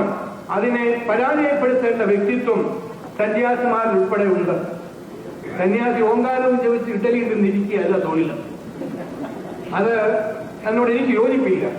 കാരണം ഇദ്ദേഹം തന്നെ നമ്മുടെ യോഗശാസ്ത്രത്തിന്റെ അത്യുന്നതനായ പതഞ്ജലി യോഗ സൂത്രം എന്ന് കേട്ട് കാണും. പതഞ്ജലി മഹർഷി അദ്ദേഹം പറഞ്ഞിരിക്കുന്ന യോഗസൂത്രത്തിൽ, നിഷ്ക്രിയത്വമാണ് സന്യാസമെങ്കിൽ കരിമ്പാറകളെല്ലാം മഹായോഗികളത്രേ. അദ്ദേഹം എഴുതിയിരിക്കുക, നിഷ്ക്രിയത്വമാണ് സന്യാസമെങ്കിൽ ജോലി ചെയ്യുന്നത് കൊണ്ട് കുഴപ്പം വരികയല്ല, ജോലി ചെയ്യുന്നതിൽ എന്റെ, എനിക്ക് എന്നുള്ള ഭാവം എത്ര വരുന്നു എന്നുള്ളിടത്ത് മാത്രമേ ഈ പറയുന്ന ഭാവം അല്ലെങ്കിൽ സന്യാസം നഷ്ടപ്പെടുന്നുള്ളൂ, അല്ലെങ്കിൽ ത്യാഗം നഷ്ടപ്പെടുന്നുള്ളൂ, ധർമ്മം നഷ്ടപ്പെടുന്നുള്ളൂ. അതല്ലാതെ ചെയ്യുന്ന സമരങ്ങൾക്ക് പോലും നമ്മുടെ വ്യക്തിത്വത്തെ വളർത്തുവാനും സ്വതന്ത്രമാക്കുവാനും ലക്ഷ്യബോധത്തിൽ എത്തിച്ചുകൊണ്ട് അനന്തര തലമുറയെ മാർഗദർശനം നടത്തുവാനും തക്ക ശേഷിയുള്ളതായിത്തീരുന്നു. അതിന് വെറും ന്യായം ഉന്നയിക്കുകയും ഞാൻ പറഞ്ഞതുകൊണ്ട് നീ അനുസരിച്ചോളണമെന്ന് മുസ്ലിം മതത്തിലുള്ള ഫത്വാസ് എന്ന് പറഞ്ഞ എഴുതി പിടിപ്പിക്കാത്ത ചില സത്യങ്ങളുണ്ട്. ഇത് ആരെങ്കിലും സംശയം ചോദിച്ചാൽ അതിനെ തിരികെ ഒരു വലിയ പച്ച കർട്ടന്റെ പുറകെ ഇരുന്നുകൊണ്ട് അരുളപ്പാടുണ്ടാകും, അതിനെ എഴുതിയെടുത്ത് വയ്ക്കും, പിന്നെ ലായാക്കിക്കോളും. ചിലപ്പോൾ ലാ ഇല്ലല്ല എന്നാണ് അവർ പറയുന്നത്. എങ്കിലും ഇതൊക്കെ അങ്ങനെ എഴുതി വയ്ക്കാറുണ്ട്, അത് എഴുതി വയ്ക്കാറുണ്ട് ധാരാളം. ഏതായിരുന്നാലും അങ്ങനെ എഴുതി വയ്ക്കുന്ന ഫത്വാസിന്റെ കൂട്ടത്തിൽ നമ്മുടെ സിദ്ധാന്തങ്ങൾ ഒന്നിനെ മാറ്റി എഴുതാൻ പറ്റില്ല. മാറ്റി എഴുതിയാൽ അത് പ്രപഞ്ച ഘടനയിൽ വരുന്ന കുറവായിരിക്കും, അല്ലെങ്കിൽ അതിനെപ്പറ്റിയുള്ള നമ്മുടെ അറിവിന്റെ കുറവായിരിക്കും എന്നുള്ളതിന് യാതൊരു സംശയവുമില്ല. ഇത് ഹിന്ദുവിന് വേണ്ടി മാത്രം തീരെഴുതി കൊടുത്തിരിക്കുന്നു എന്ന് ഒരിടത്തും പറഞ്ഞിട്ടില്ല. വിഗ്രഹങ്ങളെ പറ്റി പറയുമ്പോഴും ഒക്കെ രൂപഘടനകളിൽ അടങ്ങിയിരിക്കുന്ന വ്യക്തിബോധവും അല്ലെങ്കിൽ രൂപഘടന കൊണ്ട് നമ്മളെ ഒരു ലക്ഷ്യത്തിലേക്ക് നയിക്കുന്ന സ്വഭാവവും നമ്മൾ വിസ്മരിക്കരുത്. ഇപ്പോ പലപ്പോഴും ഞാൻ പറയാനുള്ള ഒരു കേസാണ്, രാമൻ വാമൻ എന്ന 2 മക്കളുള്ളവർക്ക് വാമന് വേണ്ടി കുറെ വസ്തു എഴുതി കൊടുക്കണം. രാമന് നേരത്തെ എഴുതി കൊടുത്തതാണ്. വിശവുകൊണ്ട് ഒരു ചെറിയ അബദ്ധം പറ്റി ആ വായ്ക്ക് പകരം രാ എന്ന് വന്നുപോയി. മഷി ഒന്നാണ്, എഴുതിയ പത്രം ഒന്നാണ്, അച്ഛനമ്മമാരൊന്നാണ്, പതിച്ചെടുത്ത രജിസ്ട്രാർ ഒന്നാണ്, ഇതെല്ലാം ഒന്നാണ്. വീട്ടിൽ കൊണ്ടുവന്ന് പ്രമാണം വായിച്ചു നോക്കിയപ്പോ വാമൻ ഒരു ശകലം ഒന്നും കിട്ടിയിട്ടില്ല, അത്രയും രാമനായി പോയി. കാരണം എന്താ, ഈ വസ്തുവകകളെല്ലാം ഒന്നായിരുന്നിട്ടും രൂപഭേദത്തിൽ രാ എന്ന് പറയുന്ന അതിന്റെ രൂപം ഒന്ന് മാറി, അല്ല വാ എന്ന് പറയുന്നതിന് പകരം രാ വന്നപ്പോൾ വസ്തുവിന്റെ ഉടമസ്ഥാവകാശം രാമന് പോയി. എന്നാലും വിഗ്രഹാരാധന എതിർക്കാൻ പറ്റില്ല. വിശേഷ ഗ്രഹണ ശക്തിയുള്ള ആശയങ്ങൾ ഇന്ന പർപ്പസിന് എന്ന് നമ്മളെ യോജിപ്പിക്കുന്ന, നമ്മളെ പഠിപ്പിക്കുന്ന, ചിന്തിപ്പിക്കുന്ന ആശയങ്ങൾ, ആ ആശയത്തെ ആസ്പദമാക്കിയുള്ള ശബ്ദക്രമം കൊണ്ട് നമ്മളിലേക്ക് ക്രമപ്പെടുത്തി തന്നിരിക്കുന്നതാണ് നമ്മുടെ മന്ത്രഭാഗങ്ങളും വിഗ്രഹ സങ്കല്പങ്ങളും എല്ലാം ബന്ധപ്പെട്ട് പെരുമാറാനുള്ള കാരണം. ഇങ്ങനെ നമ്മളിൽ ഇരിക്കുന്ന ആശയങ്ങൾ, ആ ആശയങ്ങളെ പുറത്തേക്ക് കൊണ്ടുവരുമ്പോൾ ഒരു ലക്ഷ്യത്തിൽ എത്തിക്കുന്നതിനുള്ള നമ്മുടെ ചിന്താപദ്ധതിയെ ആസ്പദമാക്കിയാണ് വിഗ്രഹ സ്വഭാവം ശരീരത്തിനും മന്ത്ര സ്വഭാവം വാക്കുകൾക്കും ഇപ്പോൾ നിലനിൽക്കുന്ന രീതി ഞാൻ പറഞ്ഞത്. നമുക്കിഷ്ടമുള്ള ഒരു കേന്ദ്രത്തിന് ഒരു വസ്തു കൊടുക്കാനുള്ള ശബ്ദ സ്വഭാവം മന്ത്രമെന്നെടുത്താൽ ആ ഏത് വ്യക്തിക്ക് കൊടുക്കണമെന്നുള്ള വ്യക്തിയുടെ ബാഹ്യരൂപത്തിനെ വിഗ്രഹമെന്ന് എടുത്താൽ മന്ത്രവും വിഗ്രഹവും തമ്മിലുള്ള അർത്ഥം വ്യക്തമായി. ഇത് പ്രമാണം എഴുതുന്നതിൽ വരെ നമുക്ക് കണ്ടെത്തേണ്ടി വരും. അങ്ങനെ നോക്കുമ്പോൾ ഈ കൃഷി ഭൂവാചക ശബ്ദ നഷ്ടം നിർവൃതി വാചക തയോരൈക്യം പരം ബ്രഹ്മ. ഇത് രണ്ടും ഐക്യപ്പെടുമ്പോൾ ഒന്ന് മറ്റൊന്നിന് വിപരീതമായി നിൽക്കാതെ രണ്ടും ഒരേ സ്വഭാവത്തിൽ എത്തിച്ചേരുമ്പോൾ ഉണ്ടാകുന്ന അനുഭവത്തിന് പേര് കൊടുത്തിരിക്കുന്നത് കൃഷ്ണ ഇത്യവിധീയതേ, കൃഷ്ണ എന്ന് വിളിക്കുന്നു. അപ്പൊ ഇനി ആ പേരിട്ടാൽ നമുക്കൊരു അഭിമാനമുണ്ട്. കൃഷ്ണശബ്ദത്തിന്റെ ഇത്ര വളരെ വിപുലമായ ഒരു വ്യാഖ്യാനം, ഇത്ര സാർവജനീയമായ ഒരു വ്യാഖ്യാനം, ഒരു പുൽക്കൊടിയെ പോലെ ഉപേക്ഷിക്കാത്ത ഒരു വ്യാഖ്യാനം, ജീവസത്തയെ കേന്ദ്രമാക്കി നിലനിൽക്കുന്ന പ്രപഞ്ചത്തെ പറ്റിയുള്ള ഒരു വ്യാഖ്യാനം, വ്യക്തിസത്തയെ നിരാകരിക്കാതെ പ്രപഞ്ചസത്തയോളം തന്നെ വളർത്തിയെടുക്കുന്ന ഒരു വ്യാഖ്യാനം, ആ ശബ്ദത്തിലൂടെ നമുക്ക് കൈവരിക്കാൻ കഴിഞ്ഞത് മറ്റൊരു ശബ്ദത്തിലൂടെയും സാധ്യമല്ല എന്നുള്ളത് പരീക്ഷിച്ച് തെളിയിക്കാവുന്ന കാര്യമേ ഉള്ളൂ. മറ്റാർക്കും അത് നിഷേധിക്കാൻ സാധ്യവുമല്ല. ക്ലിന്റനും അത് വേണം, ബുഷിനും അത് വേണം, തള്ളിക്കളയാൻ പറ്റുകയില്ല. പേര് പറഞ്ഞെന്ന് കരുതി നിഷേധിക്കാൻ സാധ്യമല്ലാത്ത പല സത്യവും ഈ പ്രപഞ്ചം നമുക്ക് നൽകിയിട്ടുണ്ട്. അതിന് കാരണമായി അതിനെ ക്രമപ്പെടുത്തിയിരിക്കുന്ന ചില വ്യവസ്ഥകളുണ്ട്. ഈ ക്രമപ്പെടുത്തിയിരിക്കുന്ന വ്യവസ്ഥയാണ് ഈശ്വരനെന്നോ അതിന്റെ പുറകിലുള്ള പ്രേരണയെന്നോ അല്ലെങ്കിൽ ആത്മാവെന്നോ അറിവെന്നോ ഒക്കെ നാം പറയുന്നത്. ഈ പ്രളയജലമെന്നും കാരണജലമെന്നും ഒക്കെ പറയുമ്പോൾ ഇന്ന് നമുക്ക് അറിഞ്ഞത് എന്താണ്? ലളയോരഭേദ എന്ന നിയമം അനുസരിച്ച് ലാ ലാ രണ്ടും ഒരേ അർത്ഥത്തിൽ ഉപയോഗിക്കാറുണ്ട്. കലകല ശബ്ദം, കളകള ശബ്ദം. അങ്ങനെ നോക്കുമ്പോൾ പ്രലയം എന്ന അർത്ഥമെടുത്താൽ എന്റെ മനസ്സിലുണ്ടായത് ഒരു ദിവസം കാലത്ത് ഞാൻ ചിന്തിച്ചത് ഉറങ്ങുന്ന സമയത്തിൽ പെട്ടിയിൽ വെച്ച് പൂട്ടിയിട്ട് ഉറങ്ങുകയല്ല. അതെങ്ങോട്ട് പോയി ആ ചിന്ത? ആ ചിന്തയിൽ നിന്ന് എന്റെ ശത്രു എവിടെ പോയി? ആ ചിന്തയിൽ പൊങ്ങി വന്ന എന്റെ മിത്രം എവിടെ പോയി? എന്റേതെന്ന് ഞാൻ ഭാവിച്ച മക്കളൊക്കെ എവിടെ പോയി? അല്ലെങ്കിൽ ധനത്തിന്റെയോ കൊടുത്തു തീർക്കാനുള്ള കാശിന്റെയോ അവകാശങ്ങൾ എവിടെ പോയി? ഉറങ്ങുന്ന സമയത്ത് അതേവരെ ഉണ്ടായിരുന്ന ജീവനിൽ പറ്റിക്കൂടി കിടന്നിരുന്ന ഈ രൂപഭാവങ്ങളെല്ലാം തന്നെ എവിടെ പോയി മറഞ്ഞു എന്ന് ഒരു ചോദ്യം ചോദിച്ചാൽ അതെപ്പോഴും ഓർമ്മിച്ചുകൊണ്ടാണ് ഇരിക്കുന്നതെങ്കിൽ ഉറക്കമാവുകയില്ല. ആ ഉറക്കത്തിന് ഇടയ്ക്ക് ദുർസ്വപ്നങ്ങളാണ് വരുന്നതെങ്കിൽ, അല്ലെങ്കിൽ ദുഷിച്ച രൂപങ്ങളോ അതിന്റെ ഗുണങ്ങളോ ആണ് വരുന്നതെങ്കിൽ ഉറക്കം സുഖമുള്ളതാവുകയില്ല. അപ്പൊ ഏതു തരത്തിൽ നോക്കിയാലും ഒരു വസ്തുവിനോട് തങ്ങി നിന്ന് ജീവൻ അനുഭവിക്കുന്ന ക്ലേശം ജീവന്റെ ഏതോ ആഴത്തിലേക്ക് ലയിച്ചു ചെന്നപ്പോൾ നമ്മുടെ ഇന്ദ്രിയങ്ങൾ തപ്പിയാൽ കിട്ടാത്ത ആഴത്തിലേക്ക് അത് ചെന്ന് കഴിയുമ്പോൾ ഉണ്ടാകുന്ന നമ്മുടെ സുഖമാണ് ഉറക്കത്തിന്റെ സുഖം. അതുകൊണ്ടാണ് സുഷുപ്തിയെ മോക്ഷത്തിന്റെ അംശമാക്കി തന്നെ പറഞ്ഞിട്ടുണ്ട് പലയിടത്തും. ഓട്ടെ, അത് വേറൊരു ഭാഗമാണ്. ഇത് ഒരു പാരാവാരമാണ്. നമ്മൾ ഒരു ദിവസം കൊണ്ടൊന്നും പറഞ്ഞു തീർക്കാൻ സാധ്യമല്ല. എങ്കിലും ജീവനെ ആസ്പദമാക്കിയുള്ള നമ്മുടെ നിലനിൽപ്പിൽ സാർവജനീയമായ നമ്മുടെ സങ്കല്പം ഋഷീശ്വരന്മാർ ഇണക്കി തന്നപ്പോൾ ആ ഹിന്ദുവിനെ വിരൽ ചൂണ്ടി വർഗീയവാദി എന്ന് വിളിക്കാൻ കാരണമായി തീർന്ന വികാരം രാഷ്ട്രീയത്തിന്റെ പോർവിളിക്ക് തയ്യാറായി ഹിന്ദുവിനെ തന്നെ ഭിന്നിപ്പിക്കാൻ തയ്യാറാകുമ്പോൾ മറുഭാഗത്തെ മതസിദ്ധാന്തങ്ങൾക്ക്